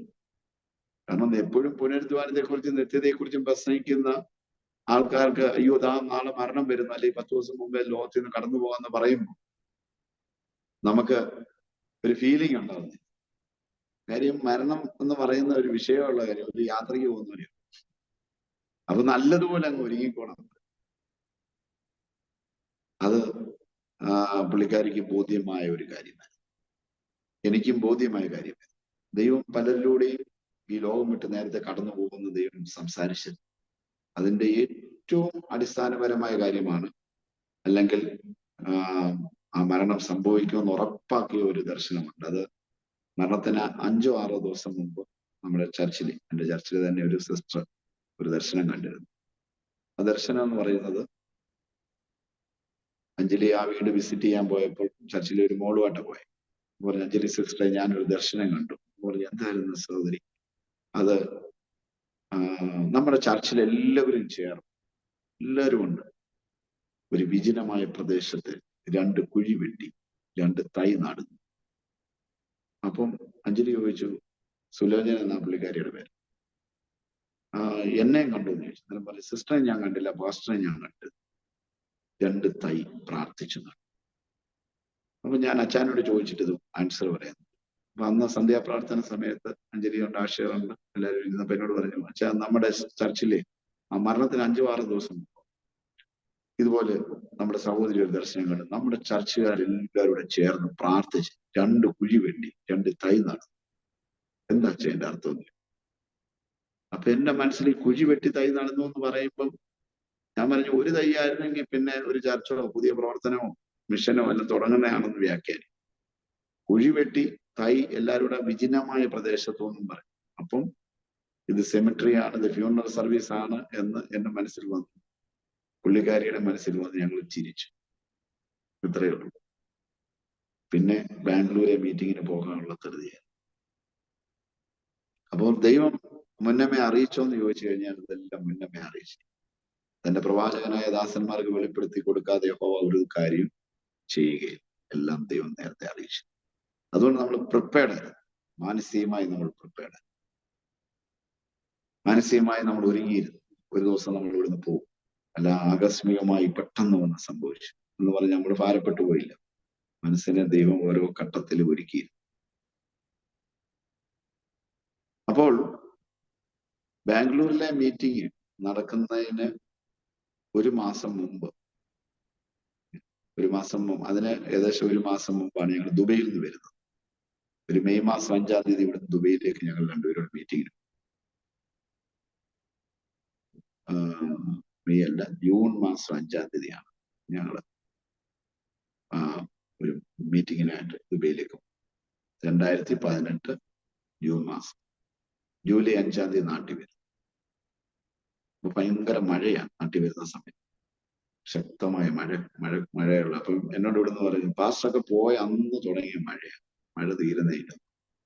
അപ്പൊ ഞാൻ ഭയങ്കര മഴ. അപ്പൊ ഈ സമയത്ത് ഞങ്ങൾ 10 വർഷമായിട്ട് താമസിച്ച ടൗണിലൊരു വീടുണ്ട്. അവിടെ ആരാധനയൊക്കെ തുടങ്ങും. 7 വർഷം അവിടുത്തെ ഹാളിലായിരുന്നു ആരാധന. പിന്നീട് വേറൊരു 200 പേര് ഇരിക്കുന്ന ഹാളിലേക്ക് മാറി. അപ്പൊ പിന്നീട് ആ വീട് ഞങ്ങളവിടെ താമസം ഉണ്ടെങ്കിൽ ആരാധന അവിടെ ഇല്ലാത്തതുകൊണ്ട് ആ ബിൽഡിംഗ് ഓണർ 10 വർഷമായി പറഞ്ഞു, അവിടെ ഒരു ഐ ഹോസ്പിറ്റൽ, ഇപ്പൊ അവിടെ പ്രിസൈസ് കണ്ണാശുപത്രി, അത് ചെയ്യുന്നതിന് വേണ്ടി പാസ്റ്റർക്ക് അത് മാറിയാൽ നല്ലതാണെന്ന് പറഞ്ഞു. ഞങ്ങൾക്ക് സന്തോഷത്തോടെ മാറി. കാര്യം നമുക്ക് ഉപകരിച്ച ഒരു നല്ല കാലയളവാണ്. 10 വർഷം അവിടെ ഇരുന്നു താമസിച്ചു. 7 വർഷം അവിടെ ചർച്ച ഉണ്ടായിരുന്നു. പിന്നെ ചർച്ച മാറി. അങ്ങനെ ഞാൻ അവിടുത്തെ സാധനമെല്ലാം ഷിഫ്റ്റ് ചെയ്ത് ഒളനാട് എന്ന് പറഞ്ഞ സ്ഥലത്തേക്ക് മാറി. അപ്പോൾ എന്നോട് പെട്ടെന്ന് പലരും ചോദിച്ചു, പാസ്റ്റർ ഈ ടൗണിൽ നിന്നിട്ട് ഇത്ര പെട്ടെന്ന് മാറി? ഞാൻ പറഞ്ഞു, എന്റെ സമയം കഴിഞ്ഞു, അപ്പൊ പിന്നെ മാറാതിരിക്കാൻ പറ്റത്തില്ല. മാറി. അങ്ങനെ ജൂൺ 5-ന് ദുബൈയിലെ ഒരു മാസം മീറ്റിങ്ങിന് പോയി. ജൂലൈ 5-ന് നാട്ടിൽ വന്നു. പിന്നെ ഒരു മാസം. ഓഗസ്റ്റ് 5-ആയി. ഓഗസ്റ്റ് 8-ാം തീയതിയാണ് ഇവിടുന്ന് മീറ്റിങ്ങിനായിട്ട് ബാംഗ്ലൂരിലേക്ക്, ലേഡീസിന്റെ മീറ്റിങ്ങിനായിട്ടാണ്. അവിടുത്തെ മെയിൻ മീറ്റിംഗ് ആയിരുന്നു. ദേവദാസി എന്ന രാവിലെ 2 മണിക്കൂറോളം കർത്താവിന്റെ വചനം പ്രസംഗിച്ചു. അതാണ് ലാസ്റ്റ് മെസ്സേജ്, അഞ്ജലി പോയിന്റ്. ഉച്ച കഴിഞ്ഞത്തെ സെഷനിൽ ഞാൻ ഒരു 1.5 മണിക്കൂറോളം ദൈവവചന ശുശ്രൂഷ. എന്റെ പെങ്ങൾ വളിയനൊക്കെ ബാംഗ്ലൂർ, അവർ ചർച്ച് മിനിസ്റ്റർ ചെയ്യണം. പാസ്റ്റർ ജസ്റ്റിൻ, ജിജി, കുഞ്ഞുങ്ങൾ, അവർ ഞങ്ങളുടെ ഒപ്പം ഉണ്ടായിരുന്നു. അവരുടെ വീട് വിസിറ്റ് ചെയ്തു. തിരിച്ച് അവർ ഞങ്ങളെ ഇങ്ങോട്ട് ടിക്കറ്റ് എടുത്ത് ഇങ്ങോട്ട് യാത്ര അയച്ചു. അപ്പൊ അന്ന് ഈ തിരിച്ചുള്ള യാത്ര എന്ന് പറഞ്ഞ ഒരു പ്രതിസന്ധിയേറിയ ഒരു ദിവസമായിരുന്നു. അതിന്റെ പ്രതിസന്ധി എന്ന് പറഞ്ഞാൽ കരുണാനിധി മരിച്ച ദിവസമായിരുന്നു. മരിച്ചിട്ട് 1-2 ദിവസമായി. പക്ഷെ പുള്ളി അടക്കുന്ന വിഷയത്തെ സംബന്ധിച്ച് ഒരു വിഷയം പാർട്ടിക്കാരും അന്നത്തെ ഗവൺമെന്റും. കാര്യം, കരുണാനിധി മരിച്ചപ്പോൾ മറീന ബീച്ചിൽ അടക്കണമെന്ന് പാർട്ടിക്കാരുടെ ആവശ്യം. പക്ഷെ ഗവൺമെന്റ് സമ്മതിച്ചില്ല. അങ്ങനെ സ്ട്രൈക്കും പ്രശ്നവും കോടതിയും കല്ലേറും ഒക്കെ ആയിട്ടുള്ള ഒരു ദിവസമായിരുന്നു. അങ്ങനെ ഈ കല്ലേറിന്റെ പ്രശ്നത്തിൽ ഞങ്ങൾ ഈ ബാംഗ്ലൂരിൽ നിന്ന് യാത്ര തിരിച്ച് കൃഷ്ണഗിരിയിൽ വരുമ്പോൾ, കർണാടക തമിഴ്നാട് ബോർഡറിൽ വരുമ്പോൾ വണ്ടിയെല്ലാം ബ്ലോക്കായി. രാവിലെ 5 മണിയാകുമ്പോൾ പന്തളത്ത് വരുന്ന വണ്ടിയാണ്. രാത്രി 12 മണി കഴിഞ്ഞിട്ട് അവിടെ കിടക്കുന്നത്. അപ്പൊ ഈ ഡ്രൈവറും കണ്ടക്ടർ ഇറങ്ങി ചെന്ന് പറയുന്നുണ്ട്, ഞങ്ങൾ ഇതിലെ കാണാൻ പൊക്കോളം, കല്ലേറെല്ലാം സാരമില്ല. പക്ഷെ പോലീസുകാരത് സമ്മതിക്കുന്നില്ല. കല്ലേറായിട്ട് വിട്ടില്ല. അങ്ങനെ ബ്ലോക്ക് ചെയ്തു. അങ്ങനെ 5-6 മണിക്കൂർ ബ്ലോക്ക് ആയത് കാരണം സേലംകാരനൊരു രവിചന്ദ്രൻ എന്ന് പറഞ്ഞ ഡ്രൈവറാണ് വണ്ടി ഓടിക്കുന്നത്. അദ്ദേഹം വളരെ നല്ല സ്പീഡിൽ, ഒരു 120-130 കിലോമീറ്ററിലൊക്കെ ആയിരിക്കും വണ്ടി ഓടിച്ചത്. Scania airbus Kerala line. അങ്ങനെ ഈറോഡ് നാമക്കൽ ജില്ലയിലെ കുമാരപാളയം എന്ന സ്ഥലത്ത് വരുമ്പോൾ അന്നേരം എല്ലാവരും 4:45, നല്ല ഉറക്കം. വണ്ടി എവിടെയോ തട്ടിയതായിട്ട് ഒരു ഇടിയുടെ ആഘാതം മാത്രമേ. ഞാൻ ബസ്സിലുണ്ട്. ഞങ്ങളെ ടിക്കറ്റ് ബുക്ക് ചെയ്ത് എൻ്റെ അളിയൻ എടുക്കുന്ന സമയത്ത് 3 ടിക്കറ്റ്, അതായത് 2 ഒന്നിച്ച് 1 ഒറ്റയ്ക്ക് വരും. അപ്പൊ ഫ്രണ്ട് സീറ്റിൽ തന്നെ കിട്ടിയത്. ഡ്രൈവറുടെ ബാഗ്, 3ാമത്തെ സീറ്റ് ഞാൻ ബാക്കില്, ഡ്രൈവറുടെ റൈറ്റില്, ലെഫ്റ്റിൽ അഞ്ജലി ആഷർ വരുന്ന ആദ്യം വരുന്നു. അപ്പോഴ് അങ്ങനെ ഈ വെളുപ്പിനെ ഈ വണ്ടി ഇവിടെ തട്ടിയതായിട്ടൊരു ഭയങ്കര ഇടിയുടെ ആഘാതം. അപ്പൊ ഞാൻ കണ്ണ് തുറന്നു നോക്കിയപ്പോ ഫ്രണ്ട് വശം ഒന്നുമില്ല. വണ്ടി ഓടുന്നുണ്ട്, നിറയെ കാറ്റാടിക്കമ്പ, ഈ മുട്ടുണ്ടല്ലോ വാർപ്പിനപ്പുറം. അപ്പൊ നിറയെ കാറ്റാടിക്കമ്പുകൾ നിറഞ്ഞു കിടക്കും. ആൾക്കാരെല്ലാം അലറിക്കരയുന്നു. വണ്ടി നിയന്ത്രണം വിട്ട് ഊറോട്ടോ പോവാണ്. ഈ ഹൈവേ തന്നെ കുറെ ഓടി വണ്ടി ഇടിച്ച സ്ഥലത്തും. അപ്പൊ യഥാർത്ഥ സംഭവം ലോറിയിൽ ഉണ്ടായിരുന്ന കാറ്റാടിക്കമ്പ് കംപ്ലീറ്റ് ചില്ലിനകത്തൂടെ ബസ്സിനകത്തേക്ക് കയറിപ്പോകും. ഇത്ര സ്പീഡിലാണ് ഇടിച്ചത്. ഡ്രൈവർ ഉറങ്ങിപ്പോയതാണെന്ന് പലരും പറയുന്നു. അദ്ദേഹം പറഞ്ഞ് ഞാൻ ഉറങ്ങിയിട്ടില്ല, കാരണം അതിന് മുമ്പ് ഒരു ഡിവൈഡർ ഉണ്ടായിരുന്നു, ലോറിക്കാരന്റെ കുഴപ്പമാണെന്ന് പറയുന്നു. എനിവേ, ആ ഇടിയുടെ ആഘാതത്തിൽ കണ്ണു തുറന്നപ്പോൾ ഫ്രണ്ട് വശമൊന്നുമില്ല. ഞാൻ അഞ്ജലി ആഷേർ എന്ന് ഉറക്കെ വിളിച്ചു, പക്ഷെ ശബ്ദം കേൾക്കാനില്ല. അപ്പം ഫ്രണ്ടിലോട്ട് ചെന്നപ്പോൾ ഡ്രൈവറിന്റെ സീറ്റ് വീല്ല, ഒന്നുമില്ല, എല്ലാം പോയേക്കും. കാറ്റാടിക്കമ്പ കട, ഇവരിയ്ക്കുന്ന ഭാഗം മുഴുവനും കമ്പ് നിറയണം. ഞാൻ ഈ വെളുപ്പിനെ കമ്പുകൾ മുഴുവനും പറക്കി റോഡിൽ എറിഞ്ഞു. നല്ല കാറ്റാടിക്കമ്പ വിളിപ്പോൾ. അങ്ങനെ പറക്കി മാറ്റിക്കൊണ്ടിരിക്കുന്ന സമയത്ത് ആദ്യം ആഷേർ മോൻ കിടപ്പുണ്ടായിരുന്നു. സീറ്റേ തന്നെ കമ്പ്. നല്ല ഉറക്കത്തിലായതുകൊണ്ട് അവരറിഞ്ഞില്ല. രണ്ടുപേരും നല്ല ഉറക്കമായിരുന്നു. അവരും ഉറക്കത്തിൽ മരിച്ചു എന്ന് പറയാൻ കാര്യം ആക്സിഡന്റ് പറ്റിയതോ ഹെഡ് ഇഞ്ചറി ആയതോ ഒന്നും അറിയുന്നില്ല. ഉറക്കത്തിൽ മരിച്ചു. സീറ്റേ തന്നെ കമ്പ് കിടപ്പുണ്ടായിരുന്നു. അവനെ എടുത്തുയർത്തി ചെറിയൊരു ചൂട് വയറിന്റെ ഭാഗത്തുണ്ട്. പക്ഷെ ബ്രീത്തിങ് ഒന്നും. പുള്ളിക്കാരിയും എടുത്തുയർത്തി. ബോധമില്ല. പെട്ടെന്ന് ചീറിപ്പാഞ്ഞു വരുന്ന ആംബുലൻസിലേക്ക് ഇറക്കി. ചില്ല് പൊട്ടിച്ചറിയി. 2 വശത്തിൽ ഇറക്കാൻ പറ്റുന്നില്ല. ആ അപകടത്തിൽ 4 പേരായിരുന്നു മരിച്ചുപോയത്.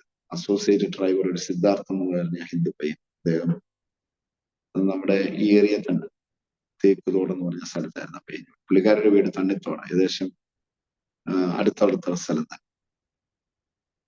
ആ പയ്യനാണ് ആദ്യം മരിച്ചുപോയത്. പിന്നെ അവർ 2 പേരും. പിന്നെ ഒരു ഭരണങ്ങാനത്തുള്ള കത്തോലിക്ക പള്ളിയിലെ മെമ്പർ, റിട്ടയർഡ് പ്രൊഫസറായിരുന്നു, ജോർജ് എന്ന് പറയും. ജോർജിന്റെ മക്കളും ഒക്കെ എന്നെ മിക്കവാറും വിളിക്കുമായിരുന്നു. അദ്ദേഹമാണ് 3ാമത്. അദ്ദേഹം എന്റെ കയ്യിലിരുന്നാ മരിച്ചു. അത് പറയാൻ കാരണം, ഈ ഓരോരുത്തരെ ഇറക്കുമ്പോൾ ഓരോ ആംബുലൻസിലേക്കാണ് ഇറക്കിക്കൊണ്ട്. ഞാൻ ഇറങ്ങുമ്പോൾ ഈ ജോർജുമായിട്ട് ഇറങ്ങും. അദ്ദേഹത്തെ ആംബുലൻസിലേക്ക് കയറ്റി എന്റെ കയ്യിൽ അദ്ദേഹത്തെ ഞാൻ ഇങ്ങനെ ഇതെല്ലാം പിടിച്ചിട്ടുണ്ട്, ട്യൂബൊക്കെ ഇട്ടേ, ഓക്സിജൻ മാസ്ക് പോലെ ഇട്ടിട്ടുണ്ട്. എന്റെ മുഖത്ത് എന്റെ ഈ പിന്നെ കുപ്പായത്തിലൂടെ അങ്ങ് ബ്ലഡ് ഒഴുകും, അദ്ദേഹത്തിന്റെ വായിന്ന് മൂക്കിന്നും എല്ലാം ബ്ലഡ് ഒഴുകും. ആ ഹോസ്പിറ്റലിന്റെ അടുത്തേക്ക്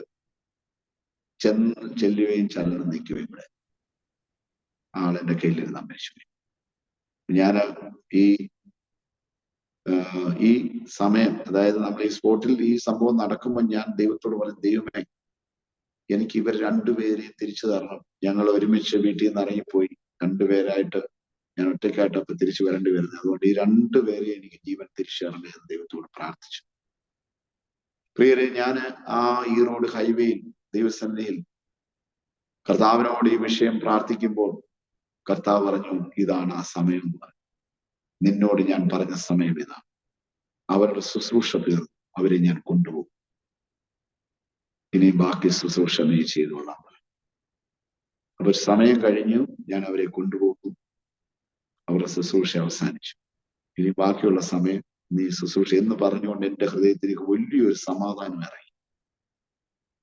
ആ റോഡ് ഹൈവേയിൽ ഞാൻ ദൈവത്തോട് നിലവിളിച്ചപ്പോൾ എന്റെ ഹൃദയത്തിൽ കിട്ടിയ വലിയ സമാധാനമാണ് ഈ വലിയ ക്രൈസിസിൽ നിൽക്കുവാൻ ദൈവം ബലം നൽകിയത്. അല്ലെങ്കിൽ ഞാനും അവിടെ മയങ്ങി വീണ ആരെങ്കിലും എന്നെ കൂടെ എടുത്തോണ്ട് പോയി, അല്ലെങ്കിൽ ഞാനും ഒരു മാനസിക രോഗിയായിട്ട് ഇതിലെ നടന്നു പോകുന്നുണ്ട്. ദൈവം എന്നോട് ഇത് എന്തുകൊണ്ട് ചെയ്തു എന്ന് പറഞ്ഞ് ഞാനും താടിക്കൈ എടുത്തുകൊണ്ടിരിക്കേണ്ടി വന്നു. പക്ഷെ ദൈവം മുന്നമേ ഇതെല്ലാം അറിയിച്ചിരുന്നു. ഫ്യൂണറലിന്റെ ദർശനമായിക്കോട്ടെ, മരണത്തിന്റെ ദർശനമായിക്കോട്ടെ, ഒക്കെ ദൈവം ഇത് കംപ്ലീറ്റ് അറിയിച്ചു. അപ്പൊ ആ ദിവസം ഇതാണ്, ഇവിടെ നിന്നേ പറ്റത്തുള്ളത്. ഇവിടെയാണ് വിശ്വാസത്തിന്റെ അതിപരിശോധന. ഈ വിശ്വാസത്തിന്റെ തീച്ചൂളയിൽ, ഈ അഗ്നി പരിശോധനയിൽ നിൽക്കാൻ പറ്റത്തില്ല. ദൈവം നിർത്തുകയാണ്. അവിടെ എനിക്ക് ബലം നൽകി. ആ ബലം അന്ന് അവരെ മോർച്ചറിയിലേക്ക് വെച്ചു.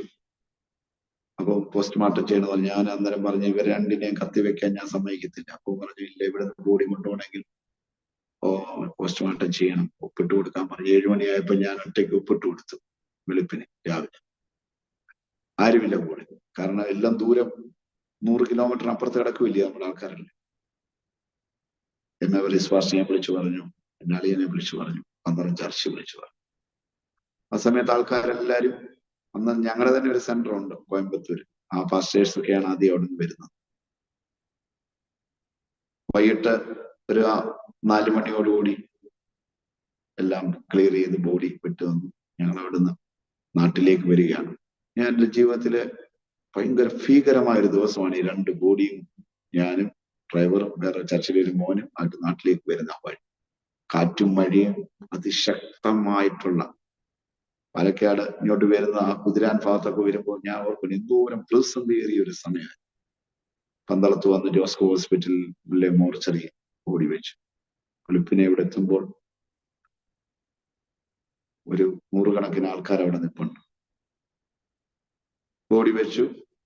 ഓഗസ്റ്റ് മാസം 14-ാം തീയതി ആയിരുന്നു ഫ്യൂണറൽ. കാരണം അഞ്ജലിക്ക് 3 സഹോദരങ്ങളുണ്ട്. അവരുടെ വിദേശത്ത് 2 ആങ്ങളമാരും ഒരു ചേട്ടത്തി. അവരെല്ലാം വരുന്നതിനനുസരിച്ച് അത് ക്രമീകരിച്ചു. ഫ്യൂണറലിന്റെ ദിവസം പ്രിയരെ, സൂര്യന് കീഴെയുള്ള ഒരു ഭയാനകമായ ദിവസമായി. കാര്യം, ഫ്യൂണറലിന്റെ ബോഡി എടുക്കാനായിട്ട് അങ്ങോട്ട് ചെല്ലുമ്പോൾ നമ്മൾ ആകാശത്തോട്ട് നോക്കാൻ പറ്റത്തില്ല. കാർമേഘം ഇപ്പൊ മഴ പെയ്യുമെന്ന് പറഞ്ഞുള്ള രീതി, ഭയങ്കര കൂളും കാർമേഘം. ഞാൻ പറഞ്ഞ, കർത്താവേ, ഈ അടക്കം കഴിയാതെ എല്ലാവർക്കും വന്നു പോയി കണ്ടു പോകേണ്ടതാണ്. ദൈവസന്നിധിയിൽ ഞങ്ങൾ പ്രാർത്ഥിച്ചു. ബോഡി 2 എടുത്ത് എന്റെ തറവാട്ടിൽ കൊണ്ടുവച്ചു, വീട്ടിൽ, കുടുംബത്തിൽ. അവിടുന്ന് പിന്നെ ഒരു വിലാപയാത്രയെ 12 ജംഗ്ഷനിലൂടെ ഞാൻ ഓർക്കുന്നുണ്ട്. 12 ജംഗ്ഷനിലൂടെ വിലാപയാത്രയായിട്ട് വരുമ്പോൾ എല്ലായിടത്തും ഒരു ഫ്ലെക്സ് ബോർഡ് ഇരിപ്പുണ്ട്. വേല തികച്ചു അവരിനി വിശ്രാമ നാട്ടിലേക്ക്. ഓഗസ്റ്റ് 2018 ഓഗസ്റ്റ് 14-ാം തീയതി ആ ബോർഡ് വെക്കുമ്പോൾ അതിന് തലേ വർഷം 2017 ഓഗസ്റ്റ് 15-ാം തീയതി ടൗൺ മുഴുവനും ഓപ്പൺ എയർ മീറ്റിംഗ് സ്വാതന്ത്ര്യ ദിനത്തോടനുബന്ധിച്ച് നടത്തുവാനിടയായി. അന്നേരം എന്റെ മോനായിരുന്നു എല്ലായിടത്തും ട്രാക്ട് കൊടുത്തു. അവനൊരു പയ്യനോട് എല്ലാ കടകളിലും വഴിയെ പോകുന്നവർക്കൊക്കെ ട്രാക്ട് കൊടുത്ത് ഒരു നല്ല അനുഭവം. അപ്പൊ ഞാൻ ഓർത്ത്, കഴിഞ്ഞ വർഷം അവന് ഇതിലെ എല്ലാം ട്രാക്ട് കൊടുത്തു ഓപ്പൺ എയർ മീറ്റിംഗിൽ. ഈ വർഷം അവന്റെ ബോഡിയുമായിട്ട് ഇതിലെ വിലാപയാത്രയാണ്. എത്ര പെട്ടെന്നാണ് ലോകത്തിന്റെ സമയം കടന്നത്, നൈമിഷികമായ സമയം. ആ ഫ്യൂണറലിന് എന്റെ നാട്ടിൽ ഇനി വന്ന് കാണാനോ ആരെങ്കിലും ഉണ്ടോ എന്ന് അറിയത്തില്ല. കാര്യം നാട്ടിലുള്ള മുഴുവൻ പേരും വന്നു എന്ന് പറയും. കാര്യം അത്രമാത്രം ജനസമുദ്രം, അത്രമാത്രം ഒരു വലിയ ഫ്യൂണറൽ എന്റെ നാട്ടിൽ ആരും കണ്ടു കാണും. 10-12 കിലോമീറ്റർ മൊത്തം വണ്ടി ബ്ലോക്കായി. 10,000-കണക്കിന് പേർക്ക് ഫ്യൂണറലിന് ബോഡി കാണാൻ പറ്റാതെ. ഞങ്ങൾ 10 വർഷം താമസിച്ച ഞങ്ങളുടെ ആ ഡോക്ടറും കുടുംബമൊക്കെ 3-4 മണിക്കൂർ വഴി കിടന്നിട്ട് കാണാൻ പറ്റാതെ. അത്രമാത്രം ജനസമുദ്രമായിരുന്നു. കാര്യം അഞ്ജലി ഇപ്പോൾ എവിടെല്ലാം പോയി കർത്താവിന്റെ വചനം പറഞ്ഞു, പ്രസംഗിച്ചു. അവിടെ നിന്നെല്ലാം ഓരോരുത്തരും വണ്ടി വിളിച്ച് പന്ത്രണ്ട് നാട്ടിലേക്ക് പോകും. ഇവിടുത്തെ സകല പാർക്കിംഗ് ഗ്രൗണ്ടുകളും വഴികളും അമ്പലത്തിന്റെയും പള്ളിയുടെയും എല്ലാം തുറന്നു കൊടുത്തിട്ട് എല്ലാം ബ്ലോക്കായി. അത്രമാത്രം ഒരു വലിയ ഫ്യൂണറൽ സർവീസ്. 4 മണിയായപ്പോൾ ഫ്യൂണറൽ സർവീസ് കഴിഞ്ഞ് സെമിത്തേരിയിലേക്ക് കൊണ്ടുപോയി. വിജനമായ പ്രദേശത്തുള്ള അഞ്ജലി ഇപ്പോൾ ജീവിച്ചിരിക്കുമ്പോൾ തന്റെ സ്വന്തം അധ്വാനത്താൽ ശുശ്രൂഷയുടെ ഒരു നന്മയാൽ വാങ്ങിച്ച ഒരു സെമിട്രിയാണ്. അഞ്ജലി ഇപ്പോൾ കന്യാസ്ത്രീയായിരുന്നു. അതിൽ നിന്ന് ഇറങ്ങി വന്നപ്പോൾ എന്നെ പോലെ കന്യാസ്ത്രീകളായിട്ട് ആരെങ്കിലും ഇറങ്ങി വന്നാൽ അവരെ അടക്കാൻ, അല്ലെങ്കിൽ അവർ മരിച്ചുപോയാൽ, അങ്ങനെ ആർക്കെങ്കിലും എന്തെങ്കിലും ഒരു ആപത്ത് സംഭവിച്ചാൽ ഒരു സെമിട്രി നമുക്ക് വേണമല്ലോ. അന്ന് പുതിയമായിട്ട് മിനിസ്ട്രി തുടങ്ങുന്ന സമയം അങ്ങനെ വാങ്ങിച്ച സ്വന്തം ലാൻഡ് കല്ലറയൊക്കെ കെട്ടിയിട്ടുണ്ട്. അങ്ങനെ ആ ദർശനത്തിൽ പറയുന്നു, വിജനമായ പ്രദേശത്ത് 2 തൈകൾ വെട്ടിക്കളയെല്ലാം നട്ടു. അപ്പൊ ഇവിടുന്ന് വേറൊരു സ്ഥലത്തേക്ക് പ്ലാന്റ് ചെയ്തു. എല്ലാവരും ഒരുമിച്ച് പ്രാർത്ഥിക്കുന്ന ദർശനം. ദർശനത്തിൽ ചോദിക്കുന്നതല്ല, ഞാൻ ഉണ്ടായിരുന്നു ആ തൈ നടുപ്പ്? ഇല്ലായിരുന്നു. സിസ്റ്ററെ ഞാൻ കണ്ടില്ല, പാസ്റ്റർ ഉണ്ടായിരുന്നു എന്ന് പറയുന്നത് പോലെ അക്ഷരീയമായി അത് സംഭവിച്ചു. ഫ്യൂണറിന്റെ ആ ദിവസത്തിൽ ഈ ബോഡി അടക്കാൻ എല്ലാവരും ഒരുമിച്ച് നിന്ന് പ്രാർത്ഥിച്ച് ബോഡി ശുശ്രൂഷ കഴിഞ്ഞ് കല്ലറയിലേക്ക് ഇറക്കുന്ന സമയത്ത് അവിടെ നിന്ന് അനേകർക്ക് ആ സാക്ഷി എപ്പോഴും പറയാൻ പറ്റും. ഒരു ചുഴലിക്കാറ്റായിരുന്നു അതിലൂടേക്ക് വന്നത്. മേളിൽ ഒരു നീല ടാർപ്പാളിൻ കെട്ടിയിട്ടുണ്ട്, അത് പറിച്ചു കളയാൻ. മഴ ചെറുതായിട്ട് അടക്കം കഴിഞ്ഞപ്പോൾ ഒന്ന് ചാറി. അന്നെല്ലാവരും വീട്ടിൽ കര പറ്റിയത് ഭാഗ്യം എന്ന് പറഞ്ഞാൽ മതി. എല്ലാവരും തിരിച്ചു ചെന്നു. ഒരാൾ പോലും വഴി കുടുങ്ങിയില്ല. അന്ന് തുടങ്ങിയ മഴ, ഓഗസ്റ്റ് 14-ാം തീയതി രാത്രിയിൽ തുടങ്ങിയ മഴ, പിന്നെ ആ മഴ നിൽക്കുന്നത് 3 ദിവസം കഴിഞ്ഞു. തുടർമാനമായ മഴ. 14-ാം തീയതി അടക്കം കഴിഞ്ഞു. 14-ാം തീയതി രാത്രിയായപ്പോൾ അഞ്ജലി ആഷറിനെയും വെച്ചിരുന്ന ജോസ്കോ ഹോസ്പിറ്റലിന്റെ മോർച്ചറി വെള്ളത്തിനടിയിലായി. അതാണ് കേരളം കണ്ട ഏറ്റവും വലിയ പ്രളയം. August 15, August 16, August 17. ഓഗസ്റ്റ് 14-ാം തീയതി രാത്രി റാന്നി മുങ്ങിപ്പോയി. ഓഗസ്റ്റ് 15-ാം തീയതി ചെങ്ങന്നൂരും പാണ്ടനാടൊന്നും വേണ്ട എല്ലാ പ്രദേശങ്ങളും വെള്ളത്തിനടിയിലായി. ഓഗസ്റ്റ് 15-ാം തീയതി രാത്രി പന്തളം ടൗൺ വെള്ളത്തിനടിയിൽ. ഞാൻ അവിടുന്ന് ഷിഫ്റ്റ് ചെയ്ത് പോയപ്പോൾ പലരും ചോദിച്ചു, എന്തിനാണ് ഇവിടുന്ന് പെട്ടെന്ന് മാറിപ്പോകും? ഞാൻ ആ ടൗൺ വെള്ളത്തിൽ മുങ്ങിക്കിടക്കുമ്പോൾ ആ പാലത്തിന്റെ അവിടെ നോക്കിയപ്പോൾ ഞാൻ താമസിച്ചിരുന്ന പഴയ വീട് വെള്ളത്തിനടിയിൽ കിടക്കും, ഒരു ഫ്ലോർ. ഞാൻ വിചാരിച്ചു, 1 മാസം മുമ്പ് ദൈവം എന്നെ ഇവിടുന്ന് മാറ്റി. അപ്പൊ ദൈവം മുമ്പേ അവിടെ നിന്നെല്ലാം ഷിഫ്റ്റ് ചെയ്യിച്ചു. വലിയ ആപത്ത് വരുന്നതിന് മുമ്പേ എല്ലാം ഷിഫ്റ്റ് ചെയ്യുക. ഞാൻ ഇതുപോലെ തന്നെ ഞാൻ ചിന്തിക്കുന്നത്, ഭൂമിയെ കത്തിച്ചു കളയാനിരിക്കുക. അതിനു മുമ്പേ നമ്മുടെ വിശുദ്ധന്മാരും നീതിമാൻ കഷ്ടത്തിലൂടെ പ്രയാസേന ഈ ലോകത്തിലൂടെ കടന്നു. നീതിമാൻ നശിക്കുന്നു, തന്റെ വിശ്രാമ സ്ഥലത്തേക്കും. അപ്പം വലിയ കഷ്ടത്തിന് മുമ്പേ ഉള്ള ഭൂമിയിൽ നിന്ന് വിശ്രാമ സ്ഥലത്തേക്ക് അവരെ റീപ്ലാന്റ് ചെയ്തു. അത്രയേ ഉള്ളൂ. ലോകത്തിൽ ജീവിച്ചിരിക്കുന്ന ജീവിതം നമ്മുടെ ഇടയിൽ ഒരു സന്തോഷമാണ്. പക്ഷെ ഒരുവൻ കൊള്ളാവുന്നവനായി തെളിഞ്ഞാൽ, യാക്കോബിന്റെ പുസ്തകത്തിൽ പറയുന്ന പോലെ, ഒരുവനെ കൊള്ളാവുന്നവനായി തെളിഞ്ഞാൽ, കൊള്ളാവുന്നവനായി എന്നാ തെളിയുന്നത് നമുക്കറിയത്തില്ല. എന്റെ ആത്മീയ ജീവിതത്തിൽ ഞാൻ ഒരു ദിവസം കൊള്ളാവുന്നവനായി തെളിഞ്ഞാൽ പിന്നെ അവന് കൊടുക്കാൻ ഉള്ള ഒരു സാധനമാണ് തന്നെ സ്നേഹിക്കുന്നവർക്ക് കൊടുക്കുന്ന ജീവകിരീടം മാത്രമേ. നമ്മളറിയാം എത്രയോ നല്ല മനുഷ്യർ ഈ ലോകത്ത് കാണും. കാര്യം കൊള്ളാവുന്നവനായി തെളിഞ്ഞുകൊണ്ടാ പോയത്. പിന്നെ അവിടെ ലോകത്തിൽ ഒന്നും കൊടുക്കാനില്ല അവർക്ക്. വേദന മാത്രമേ ഉള്ളൂ പിന്നെ ജീവിച്ചിരുന്നത്. നമ്മൾ എത്ര പുണ്യം അവിടെ ചെയ്തെന്ന് പറഞ്ഞാലും, എത്ര നന്മ ചെയ്താലും ഈ ലോകം നമുക്ക് തരുന്നത് എന്താണ്? ക്രിസ്തുവിന് എന്താ കൊടുത്തത്? ക്രിസ്തു എത്ര നല്ല ചെയ്തിട്ടും ക്രൂശാണ്, അല്ലേ? അപ്പോസ്തലന്മാർക്ക് എന്താ കൊടുത്തത്? നമുക്കും അതൊക്കെ തന്നെ. ആ വഴിയെ പോകുന്നവർക്കൊക്കെ അതേ ഉള്ളൂ. അപ്പം ദൈവത്തിന്റെ സന്നിധിയിൽ നിത്യതയിൽ മരണമില്ലാത്തതായി ജീവിക്കുവാൻ കഴിയുന്ന ആത്മീയ അനുഭവമാണ് പിന്നീട് നമുക്ക് വാഗ്ദത്തം. അത് കൊള്ളാവുന്നവനായി തെളിഞ്ഞു കഴിഞ്ഞാൽ ദൈവം തന്നെ സ്നേഹിക്കുന്നവർക്കുള്ള ജീവകിരീടം പ്രാപിക്കും. ഞാൻ പലപ്പോഴും ചെയ്തിട്ടുണ്ട്, എന്റെ ഡ്യൂട്ടിയും എന്റെ ശുദ്ധീകരണവും തീർന്നിട്ടില്ല, നീതീകരണം.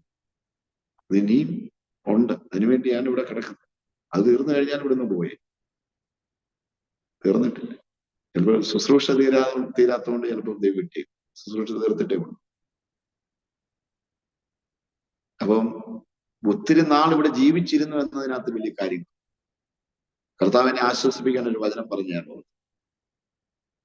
ഉൽപ്പത്തി പുസ്തകം 5-ാം അധ്യായത്തിൽ ആയുസ് പറയുന്ന ഒരു വലിയ ലിസ്റ്റാണ്.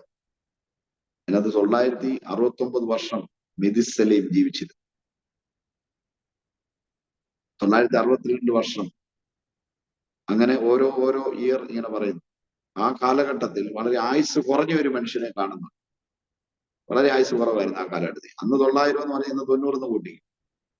അന്ന് 365 വർഷം ജീവിച്ചിരുന്നവരാണ്. ഇന്ന് വേണമെങ്കിൽ 365 എന്ന് പറഞ്ഞാൽ ഇന്ന് 35 കൂട്ടാം. 365 വർഷം ജീവിച്ചിരുന്നവരാണ്. ആരായിരുന്നു? ഹാനോക്ക്. ഹാനോക്ക് ദൈവത്തിന്റെ കൂടെ നടന്നു. ബാക്കി എല്ലാവരുടെയും കാര്യം എഴുതുമ്പോൾ അവർ ജനിച്ചു, ഇത്ര വർഷം ജീവിച്ചിരുന്നു, മരിച്ചു, വേറൊന്നും എഴുതുന്നില്ല. പക്ഷെ ഹാനോക്കിന്റെ ചരിത്രത്തിൽ വരുമ്പോൾ ഹാനോക്ക് 365 വർഷം ജീവിച്ചിരുന്നു. 300 സംവത്സരം ദൈവത്തിന്റെ കൂടെ നടന്നു എന്നൊരു വാക്കെഴുതി. എന്ത് ചെയ്തെന്ന് എഴുതിയിട്ടു. ഹാനോക്കിന്റെ മോനാണ് മെഥുസലേം. 969 വർഷം ജീവിച്ചിരുന്നു. എന്ത് ചെയ്തെന്ന് എഴുതിയിട്ടില്ല. ഇന്ന് കുടിച്ച് ജീവിച്ചു കാണാൻ. നമുക്ക് കുറച്ച് ദിവസമേ ഇവിടെ ജീവിച്ചോളൂ. അന്നത്തെ ആൾക്കാർ എന്ത് ചെയ്യണടാ, ഇവൻ ചെറുപ്പത്തിലേ മരിച്ചു പോയല്ലോ, ഇവൻ ദൈവത്തിന് കൂടെ നടന്നവനും മരിച്ചു, അടക്കവും ഇല്ല, കാണാതെ പോയി. കർത്താവായ യേശു ക്രിസ്തു 33.5 വർഷം ജീവിച്ചു.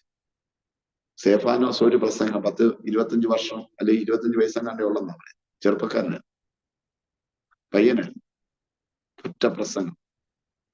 ഒരു പ്രസംഗം മതി. 2000 വർഷം കഴിഞ്ഞിട്ട് വന്നല്ലേ ഉള്ളൂ. ഒത്തിരി നാൾ ഇവിടെ ജീവിച്ചിരുന്നിട്ട് ദൈവത്തിന് വേണ്ടി ഒരു കാര്യവും ചെയ്യാതെ പോകുന്നതിനെ കാട്ടുന്നതാണ്. അതുകൊണ്ട് അഞ്ജലി പോളിന്റെ കല്ലറയിൽ ഒരു വാക്യം എഴുതിയിട്ടുണ്ട്. അത് അഞ്ജലി പോൾ പ്രസംഗിച്ച ഒരു പ്രസംഗത്തിന്റെ വോട്ടിങ്. ഇത് മൂവാറ്റുപുഴ പണ്ടപ്പള്ളി എന്ന സ്ഥലത്ത് ഏജിയുടെ കൺവെൻഷൻ പ്രസംഗിച്ച് യൂട്യൂബിലെ കിടപ്പുണ്ട്. ഒരൊറ്റ ദിവസമേ ജീവിച്ചുള്ളെങ്കിൽ അത് ക്രിസ്തുവിന് വേണ്ടി ജീവിക്കും. അത് ഞങ്ങള് ആ കല്ലറയിൽ എഴുതി വെച്ചിട്ടുണ്ട്. ഒരൊറ്റ ദിവസമേ ജീവിച്ചുള്ളെങ്കിൽ ക്രിസ്തുവിന് വേണ്ടി ജീവിക്കണം. Sister Anjali Paul. Anjali Paul ഒറ്റ ദിവസമല്ല, 12 വർഷം കർത്താവിന് വേണ്ടി ഓടി. ഒരു വ്യാഴവട്ടം കുതിരവായെന്ന് മലമാൻ എവിടെല്ലാം പോയി പ്രസംഗിച്ച് എന്തെല്ലാം മീറ്റിംഗ് നടത്തിയെന്ന് ഡയറി എടുത്ത് നോക്കിയാൽ ചിലപ്പോൾ അറിയാം. വേണമെങ്കിൽ ഒരു ഹൗസ് വൈഫായിട്ട് പിള്ളേരെ നോക്കി അവിടെ വേണമെങ്കിൽ ഇരിക്കും. ഭർത്താവിന് ആഹാരം കഴിച്ച് ഒതുങ്ങിക്കൂടി അവിടെ. പക്ഷെ അങ്ങനെ ചെയ്തില്ല എന്ന് പറഞ്ഞാൽ എന്റെ കുടുംബം നോക്കിയില്ലെന്ന്. എന്റെ കുടുംബം ഏറ്റവും മനോഹരമാക്കിയത് പ്രിയദേവദാസി. എല്ലാ കാര്യങ്ങളിലും സജീവമാണ്. വളരെ ശ്രദ്ധ എല്ലാത്തിലുമുണ്ട്. അപ്പോൾ തന്നെ തന്റെ പേഴ്സണൽ പ്രാർത്ഥനയും, അപ്പോൾ തന്നെ ചർച്ചിന്റെ കാര്യങ്ങളായി, കൺവെൻഷൻ ആയിക്കോട്ടെ, എല്ലാത്തിനും സജീവമായി. അപ്പം എത്ര മാത്രം ഓടാം, വളരെ സ്പീഡിൽ. അത് ഞാൻ പറഞ്ഞു, 26-ാമത്തെ വയസ്സിൽ പോയി PC നാക്കിന് അവിടെ പ്രസംഗിക്കാൻ ദൈവം വഴി തുറന്നു. അപ്പോ ആ സ്പീഡ് ദൈവം അനുവദിച്ചു. കാര്യം ഇവിടുന്ന് നേരത്തെ പോകേണ്ടി വരും. അപ്പൊ എല്ലാം തീർത്ത് പോവുക. പ്രിയരെ, അങ്ങനെ ആ പ്രളയം കഴിഞ്ഞ് 3 ദിവസത്തെ മഴ അതിശക്തമായിട്ട് ഞങ്ങളുടെ നാട് മുഴുവനും വെള്ളത്തിലായി. ഇപ്പൊ ഈ ഫ്ലെക്സ് ബോർഡല്ലേ ഇരിപ്പം. അഞ്ജലിയുടെ ഫ്യൂണറൽ നടന്ന മർത്തോമ സഭയുടെ ഓഡിറ്റോറിയം ഇടീർക്കോണത്തെ, ആ ചുറ്റുപാട് മുഴുവൻ വെള്ളത്തിലായിട്ട് ഒത്തിരി പേര് അവിടെ വന്ന് ക്യാമ്പ് ചെയ്തു. ഇപ്പൊ എന്റെ ഒരു ആന്റി പറഞ്ഞ് ഞാൻ ഓർക്കുന്നു, അവിടെ വളർന്നവര് പറഞ്ഞു 2 പേരെ കൊള്ളാവുന്നവരുള്ളായിരുന്നു കഴിഞ്ഞ ദിവസം. അവർ 2 പേരെ ദൈവം വിളിച്ചുകൊണ്ടുപോയി. ബാക്കിയെല്ലാം നനഞ്ഞു വാരി എന്ത് ചെയ്യാണ്, ഇവിടെ കൊണ്ട് ദൈവം ഇട്ടിരിക്കുക. നമ്മൾ ഗുണപ്പെടാൻ വേണ്ടിയായി. ഇപ്പോഴെല്ലാവർക്കും സൗഹൃദമായി, സ്നേഹമായി, അയൽക്കാർ തമ്മിൽ ബന്ധമായി. കാരണം എല്ലാം പോയില്ലേ, ബോട്ടിലായിരുന്നല്ലോ എടുത്തു. പിന്നെയും നമ്മൾ നന്നാവാനുണ്ട്. അഞ്ജലിപ്പോണ്ട് ഫ്യൂണറൽ കഴിയുമ്പോൾ ഞങ്ങളുടെ വഴിയിലൂടെ പോകുന്ന ഒരു കടക്കാരൻ ചോദിച്ചു, അവർ എന്ത് കടക്കാരൻ ചോദിച്ചത് ഒരാൾ പറഞ്ഞ ഞാൻ ഓർക്കുന്ന, നമ്മുടെ ഇവിടെ കടയിലൊക്കെ സാധനം വാങ്ങിക്കാൻ വരുന്ന നമ്മുടെ ആ പാസ്റ്ററിന്റെ ഭാര്യ മരിച്ചു, എന്തോരം ആൾക്കാർ ഏതെല്ലാം നാട്ടിൽ നിന്ന് വിടും, എന്താ ഒരു പ്രത്യേകത. അപ്പൊ വേറൊരു കടക്കാരനോട് പറയാം, അത് ദൈവത്തിന്റെ ആളായിരുന്നു, അതുകൊണ്ടാണ് ഈ നാട് മുഴുവൻ ഇളകിപ്പോയി കാണുന്നത്. ശരിയായിരുന്നു, ഒരൊറ്റയൊരു നന്മയുള്ളൂ, ദൈവത്തിന്റെ ആളായിരുന്നു. അതാ മറിയ നല്ല അംശം തിരഞ്ഞെടുത്തു, അത് മറ്റാർക്കും അവളിൽ നിന്ന് അപകരിക്കാൻ കഴിയും. അഞ്ജലി ഇപ്പോൾ ഒരു നല്ല അംശം തിരഞ്ഞെടുത്തു, മറ്റാർക്കും അത് അപകരിക്കാൻ കഴിയും. നല്ല അംശം എന്ന് പറയുന്നത് ക്രിസ്തുവിന് വേണ്ടി നല്ല എരിവോടുകൂടി, ക്രിസ്തുവിന് വേണ്ടി തമിഴ്നാട്ടിൽ പറയും നല്ല വൈരാഗ്യമായിരിക്കുക. അപ്പോൾ നല്ല എരിവോട്, തീഷ്ണതയോട്, പ്രധാന വചനം പറയുന്ന നല്ല ഉത്സാഹത്തോട് അവസാന നിമിഷം വരെ പ്രസംഗം പൂർത്തീകരിച്ചിട്ടാണ് ദൈവത്തിന്റെ അടുത്തേക്ക്. ഞാൻ ഒരു സംഭവം കൂടെ പറഞ്ഞ് അവസാനിപ്പിക്കുകയാണ്. അപ്പൊ ഈ പലരും, ഞാൻ ആ സമയത്ത് നമുക്ക് മനസ്സിന് വിഷമം ഉണ്ടായോ ഉണ്ടായില്ലയോ എന്നൊക്കെ പലരും ചോദിക്കാറുണ്ട്. മനസ്സിന് വിഷമം ഉണ്ടാകത്തില്ലയോ? ഉണ്ടാവും. നമ്മള് മനുഷ്യനല്ലേ, തീർച്ചയായിട്ടും ഉണ്ടാവും. അപ്പൊ മനസ്സിന് ഭയങ്കരമായ വിഷമമുണ്ട്. ആ വിഷമം മരണം വരെ ഉണ്ടാവും. കാരണം അങ്ങനെ 4 ദിവസം കഴിയുമ്പം വിഷമത്തിൽ നിന്ന് മാറാൻ അല്ലെങ്കിൽ അങ്ങനെ ഓർമ്മ അല്ലെങ്കിൽ ഇല്ലാതായി പോകും. ഓർമ്മയുള്ളോളം കാലം ഇതെല്ലാം നമുക്ക് വിഷമമാണ്. പിന്നെ നമ്മളെ ഇതിനെ അതിജീവിച്ച് മുന്നോട്ട് പോകാനുള്ള ബലം ദൈവത്തിന്, പ്രത്യാശ. നിങ്ങൾ പ്രത്യാശയില്ലാത്ത മറ്റുള്ളവരെ പോലെ ദുഃഖിക്കാതിരിക്കേണ്ടതിന് നിദ്ര കൊള്ളുന്നവരെ കുറിച്ച് അറിവില്ലാതിരിക്കരുതെന്ന് പറയുന്നു. മോശ മരിച്ചു 30 ദിവസം അവനെ കുറിച്ച് വിലപിച്ചു. പുതിയ നിയമത്തിൽ 30 ദിവസം വിലപിക്കേണ്ട കാര്യമില്ല. പ്രത്യാശയില്ലാത്ത മറ്റുള്ളവരെ പോലെ, മറ്റുള്ളവരെന്ന് പറഞ്ഞാൽ പണ്ട് മോശ മരിച്ചു 30 ദിവസം വിലപിച്ചു, പിന്നെ ഇപ്പോൾ 40 അടിയന്തരവും 40 പ്രാർത്ഥനയൊക്കെ ഇവിടെ ഉണ്ടല്ലോ, അതിനെ ബേസ് ചെയ്തെടുത്ത് 40 എങ്ങനെ വന്നതെന്ന് എനിക്കറിയത്തില്ല. കർത്താവ് 40 ദിവസം ഭൂമിയിലായിരുന്നു, അതുകൊണ്ടായിരിക്കും 40 അടിയന്തരം ഉണ്ടായത്. അപ്പോൾ അതിന്റെ ആവശ്യമില്ല. കാര്യം സ്തെഫാനോസ് മരിച്ചതിന് ശേഷം ഒരു 30 40 ആരും ഇരുന്നില്ല. അവര് പ്രത്യാശയുള്ള മനുഷ്യരായിരുന്നു. പ്രത്യാശ ഇല്ലാത്ത മറ്റുള്ളവര് 30 ദിവസമോ 40 ദിവസമോ 50 ദിവസമോ ഒക്കെ ഇരുന്ന് ദുഃഖിക്കട്ടെ. പക്ഷെ ദുഃഖിക്കാതിരിക്കേണ്ടതിന് നിദ്ര കൊള്ളുന്നവരെ കുറിച്ച് അറിവില്ലാതിരിക്കുക. അപ്പൊ ഞാൻ ഒരു വർഷം കഴിഞ്ഞു കേട്ടോ. അഷറിന്റെ ബർത്ത്ഡേ വരുന്നത് ഒക്ടോബർ 10-ാം തീയതി, ഈ കഴിഞ്ഞ മാസമായി. അവൻ മരിക്കുമ്പോൾ അവന് 10 വയസ്സുണ്ട്.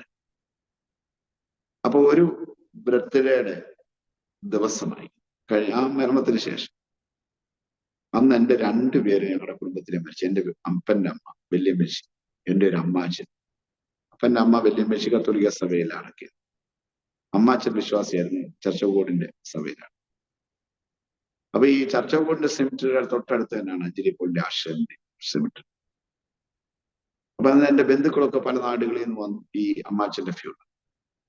അപ്പൊ ഞാൻ ഇവരെ എല്ലാം പെട്ടെന്ന് ഈ രാവിലെ ആയിരുന്നു അമ്മാച്ചന്റെ അടക്കം, അതിന് പോയി. അപ്പൊ എൻ്റെ ബന്ധുക്കൾ പറഞ്ഞു അഞ്ജലിപ്പോളിന്റെ ആശ്രമിന്റെ കല്ലറ എന്നാണ്. ഞാൻ പറഞ്ഞു ഇപ്പൊ കാണാൻ സമയമില്ല, കാര്യം വല്യമ്മച്ചനടക്കം പെട്ടെന്ന് പോകും. വല്യമ്മച്ചനടക്കം ദിവസം അടക്കം കഴിഞ്ഞ് ഞാൻ വീട്ടിൽ പോയി. വീട്ടിൽ പോയപ്പോൾ അന്ന് പോയിട്ട് ഒരു കൺവെൻഷൻ ഉണ്ടായിരുന്നു. ഞാൻ ആ കൺവെൻഷന് കൂടി. ഇതൊരു അനുഭവമായുണ്ടെന്ന് പറയാം. അന്ന് ഞങ്ങളുടെ ചർച്ചിലെ ഒരു സിസ്റ്ററെ ഞാൻ വഴി വെച്ചു. അന്നേരം എന്തോ ഒന്ന് പറയാണമെന്ന് പുള്ളിക്കാരിക്ക് എന്നെ ഉണ്ടായിരുന്നു. പക്ഷെ വണ്ടിയിലായിട്ട് പറഞ്ഞു.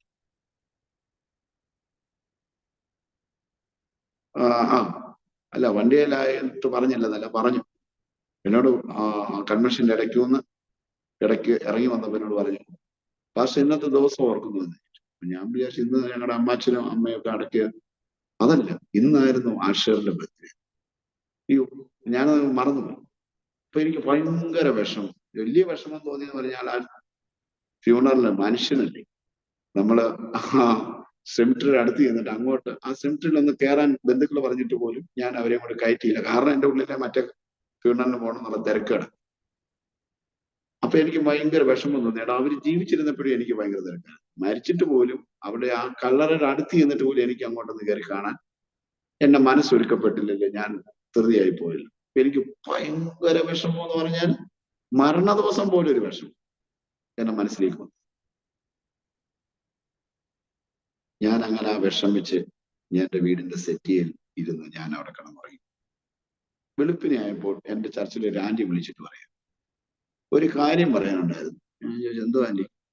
അതെ, ഇന്നലെ കർത്താവപ്പച്ചൻ എന്നോട് പറഞ്ഞു. അപ്പം പുള്ളിക്കാരി പറയുക, അഞ്ജലി പോൾ ഇങ്ങനെ പറയുന്നതായിട്ടാ, സ്വർഗത്തിൽ പോയവരെ കുറിച്ച് ഓർത്ത് ഭൂമിയിലിരുന്ന് ദുഃഖിച്ചും വിഷമിച്ചും ഒക്കെ സമയം കളയുന്നത് എന്തിന് എന്നൊരു ഒരു ഒരു ഒരു ഒരു വാക്ക് പറയുന്ന പോലെ. അപ്പൊ പുള്ളിക്കാരി എന്നോട് എന്തെങ്കിലും ഞാൻ ആവശ്യമില്ലാത്ത കാര്യത്തിൽ ഇറങ്ങി പോവുകയാണെങ്കിൽ എന്നോട് പറയും, അച്ഛന് വേറെ പണിയില്ല. ഇങ്ങനെ ഒരു വാക്ക് ഉപയോഗിക്കും. അത് പേഴ്സണലായിട്ട് നമ്മളെ ലോക്കലായിട്ട് ഉപയോഗിക്കുന്ന വാക്ക്. ഇതേ വാക്ക് തന്നെ, വേറെ പണിയില്ല എന്നുള്ളൊരു വാക്ക് ആന്റി എന്നോട് പറയും. ഞാൻ അന്നേരം ഓർത്ത്, ദൈവമേ, ഇന്നലെ ഞാൻ ഇവൻ മോന്റെ ഫ്യൂണറലായിരുന്നു, അതിനുശേഷം ഞാൻ വിഷമിച്ച് ഈ സെറ്റി വന്ന് കിടന്നുറങ്ങിപ്പോയത്. ഭൂലോകത്തിൽ ഒരാൾക്കറിയില്ല. പക്ഷെ ഞാൻ സ്വപ്നം കണ്ടായിരുന്നേ പറഞ്ഞേനെ, ആ ശരിയാ, ഇന്നലത്തെ വിഷമത്തിൽ ഓർത്ത് കിടന്നില്ല, അപ്പൊ എന്തെങ്കിലും ഒരു കാര്യം അതിന്റെ ബന്ധത്തിൽ കണ്ടേ. പക്ഷെ ദൈവത്തിന്റെ ആത്മാവ് ഇടപെട്ടിട്ട് പറഞ്ഞു, സ്വർഗത്തിൽ പോയതിനെ കുറിച്ച് പിന്നെ ഭൂമി നീ ദുഃഖിച്ചോ വിഷമിച്ചോ സങ്കടപ്പെട്ടോ നടക്കട്ടെ. വേർപാടിൽ വേദനയുണ്ട്, പക്ഷെ പിന്നെ അത് ഓർത്ത് ദുഃഖിച്ചോ വിഷമിച്ചോ നിരാശപ്പെട്ടോ കിടക്കണം. സ്വർഗത്തിൽ പോയ ഒരാളെ കുറിച്ച് സന്തോഷിക്കണം. അങ്ങനെ കർത്താവ് എന്റെ ചർച്ചിലുള്ള ഒരു ആന്റിയിലൂടെ സംസാരിച്ച് എന്നെ ഫോൺ ചെയ്ത് പറയുമ്പോ എന്റെ മനസ്സിൽ നിന്ന് ബലൂണിൽ നിന്ന് കാറ്റിറങ്ങി പോകുന്നു. ആ ഫാർ ആൻഡ് കംപ്ലീറ്റ്. പിന്നെ ഒരിക്കൽ പോലും ആ മരണത്തിന്റെ വേദനയോ അല്ലെങ്കിൽ ഒരു വലിയൊരു സങ്കടവും എനിക്ക് തോന്നിയിട്ടില്ല. കാര്യം എന്ന് പറഞ്ഞാൽ ദൈവമായിട്ട് എന്റെ ഉള്ളിൽ നിന്ന് എടുത്തു കളഞ്ഞു. ഞാൻ കണ്ടതായിരുന്നു പറഞ്ഞതിനും ശരിയാണ്. ഇത് ഞാൻ ഇന്നലെ ഓർത്ത് കടന്നതിന്റെ ഒരു റിഫ്ലക്ഷൻ ആണെന്ന് പറയും. ഇതുമായിട്ട് ബന്ധമില്ലാത്ത ആൾക്കാരിലൂടെ ദൈവത്തിന്റെ ആത്മാവ്. അപ്പൊ എന്നെ ബലപ്പെടുത്തണമെങ്കിൽ അത് എങ്ങനെയാണ് ബലപ്പെടുത്തേണ്ടത്? അത് അഞ്ജലി പറയുന്ന അതേ ഡയലോഗ്. അത് ലോകത്തിൽ ആർക്കും അത് ഇമിറ്റേറ്റ് ചെയ്യാൻ പറ്റത്തില്ല. അപ്പോൾ ആ ഒരു സന്ദേശം പറഞ്ഞ ആന്റി ഇന്ന് ഒരു ഡിമെൻഷ്യയായിട്ട് ബോധമില്ലാത്ത ഒരു അവസ്ഥയിൽ സംസാരിക്കുകയൊക്കെ ചെയ്യും. പക്ഷെ നാളുകൾ കഴിഞ്ഞപ്പോൾ അവരുടെ ഓർമ്മ പ്രായമുള്ള ഒരു ആന്റി. അപ്പൊ ഞാൻ ഓർക്കുകയാണ്, എന്നോട് സംസാരിക്കാൻ വേണ്ടി ദൈവ ആ കാലഘട്ടത്തിൽ ഇടപെടുത്തിയാണ്. 5 വർഷം കഴിഞ്ഞു പേരെ ഇപ്പോഴും ഈ പോർക്കളത്തിൽ കർത്താവിന് വേണ്ടി എനിക്ക് തന്നിരിക്കുന്ന സമയം ഞാനിങ്ങനെ ഓടിക്കൊണ്ടേയിരിക്കുകയാണ്. അനുഗ്രഹിക്കപ്പെട്ട ഒരു ചർച്ച മന്ദിരത്തുണ്ട്. എൻ്റെ ദൈവമക്കളുടെ പ്രാർത്ഥനയും അവരുടെ ബലവും ഒക്കെ എന്നെ ധൈര്യപ്പെടുത്തുന്നു. അതുപോലെ തന്നെ നോർത്ത് ഇന്ത്യൻ മിഷനാണ് ഞങ്ങളുടെ ചർച്ച. ഈ ചർച്ചയിൽ നിന്ന് ഹിമാചലിലേക്ക് മിഷണറി ആയിട്ട് പോയ കുടുംബമാണ്. അവിടെ ഹിമാചൽ പ്രദേശിൽ വർക്ക് ചെയ്ത്, ഹിമാചലിലെ, ജമ്മുവിലെ, പഞ്ചാബിലെ എന്ന് വേണ്ട പലയിടങ്ങളിലും നമുക്ക് ആത്മീയ ബന്ധമുള്ളവരും ഞങ്ങളുടെ ചർച്ചുമായിട്ട് മിനിസ്ട്രിയുമായിട്ട് ബന്ധപ്പെട്ട് ഒറീസയിലാണ് കൂടുതൽ പ്രവർത്തനങ്ങളുള്ളത്. കോയമ്പത്തൂരുണ്ട്, കേരളത്തിന്റെ വിവിധ ഭാഗങ്ങളുണ്ട്. നാഷണൽ അപ്പോസ്തലിക് അസംബ്ലി എന്ന് ഞങ്ങളുടെ യൂണിറ്റിന്റെ പേര്.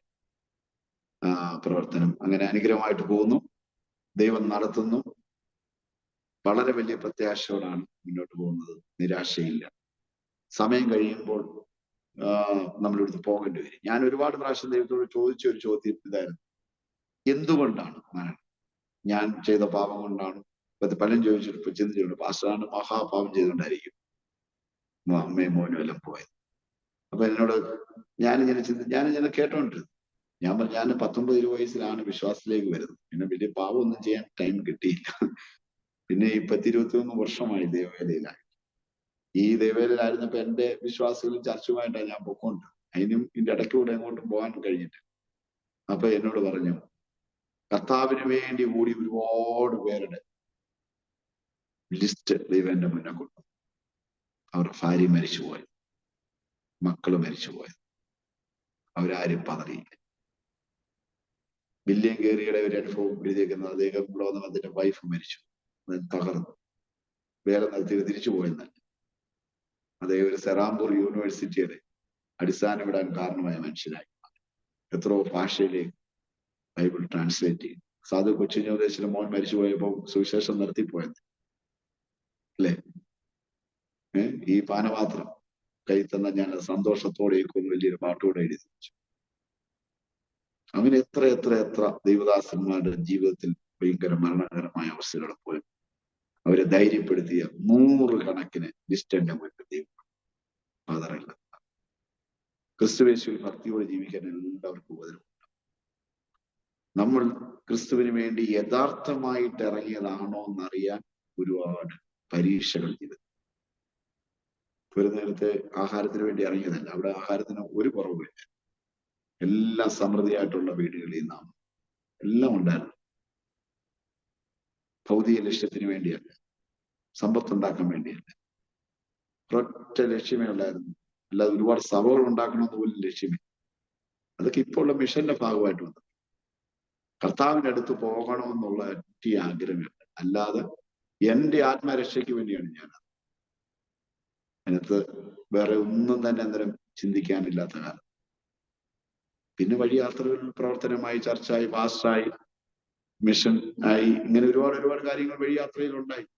അതൊക്കെ ഇപ്പോഴാണ് നമ്മൾ ഇറങ്ങുമ്പോൾ ശൂന്യതയിലേക്ക് നോക്കി ഇറങ്ങിയത്. അബ്രഹാം തന്റെ വീട്ടിൽ നിന്ന് ഇറങ്ങിയത്. അപ്പോൾ ജീവിത യാത്രയിൽ വന്നിരിക്കുന്ന എല്ലാ സംഭവങ്ങളും ദൈവം നൽകുന്ന ദാനങ്ങളാണ്. നമ്മൾ ഇതിലൂടെ കടന്നു പോകണം. നമ്മുടെ മാറ്റൊരയ്ക്കപ്പെടുക. കൊള്ളാവുന്നവനെ തെളിയണം. തെളിഞ്ഞു കഴിഞ്ഞാൽ പിന്നെ ആ ജീവകിരീടം മാത്രമേ. അതുകൊണ്ട് ഈ പോർക്കളത്തിൽ ബലത്തോടെ നിൽക്കുന്നു. ഒരുപാട് പേരെ ഈ യാത്രയിൽ എനിക്ക് ആശ്വസിപ്പിക്കാൻ പറ്റി. ഹൃദയം തകർന്നവരെ മുറിവ് കെട്ടാൻ പറ്റി.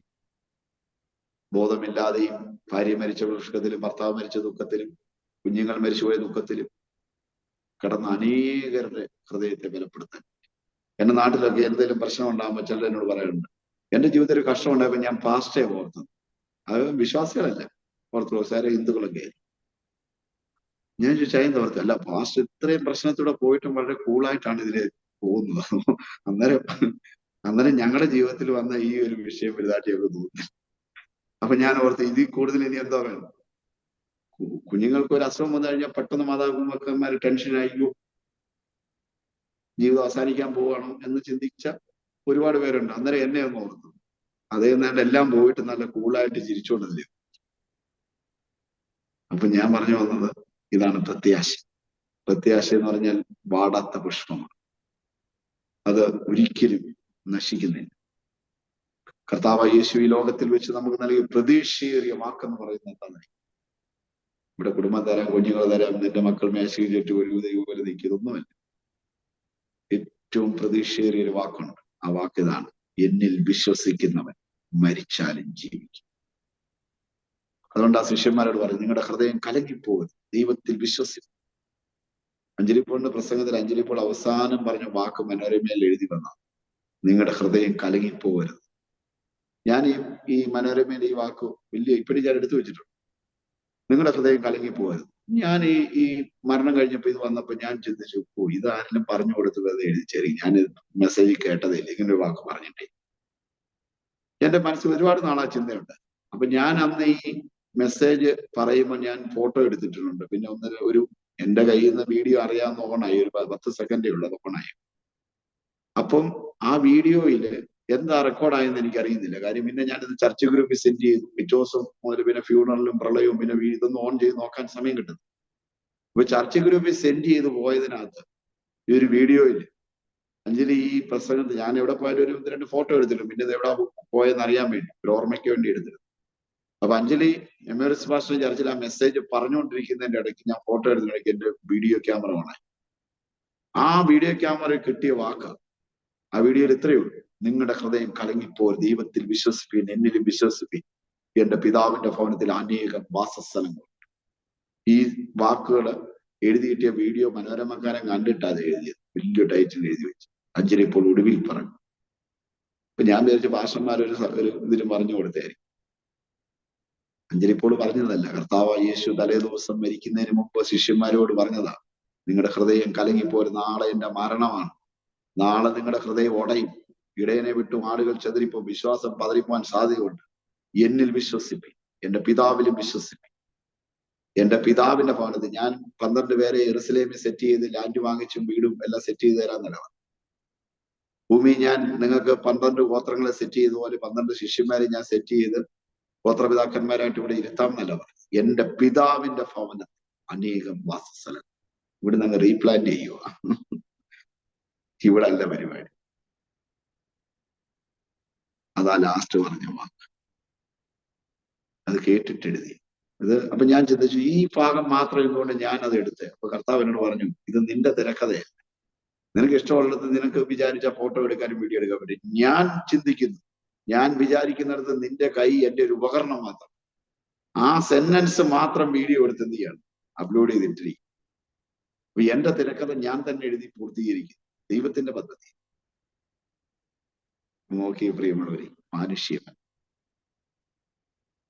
അപ്പോൾ അഞ്ജലി പോളിന്റെ ഫ്യൂണറലിന് ഒരുപാട് പേര് രക്ഷിക്കപ്പെട്ടു. അത് പറഞ്ഞാൽ ഒരുപാട് കാര്യങ്ങൾ ഇങ്ങനെ പറഞ്ഞ് തീരാതെ കിടക്കും. അഞ്ജലി പോളിന്റെ ഫ്യൂണറൽ വന്നൊരു ഡോക്ടർ ഞാൻ പിന്നീട് ഒരു ദിവസം ചർച്ചിൽ വന്നിട്ട് പറഞ്ഞ് ഞാൻ ഓർക്കുന്നു. അതിന്റെ കല്യാണത്തിന് ഞാൻ പോയത്.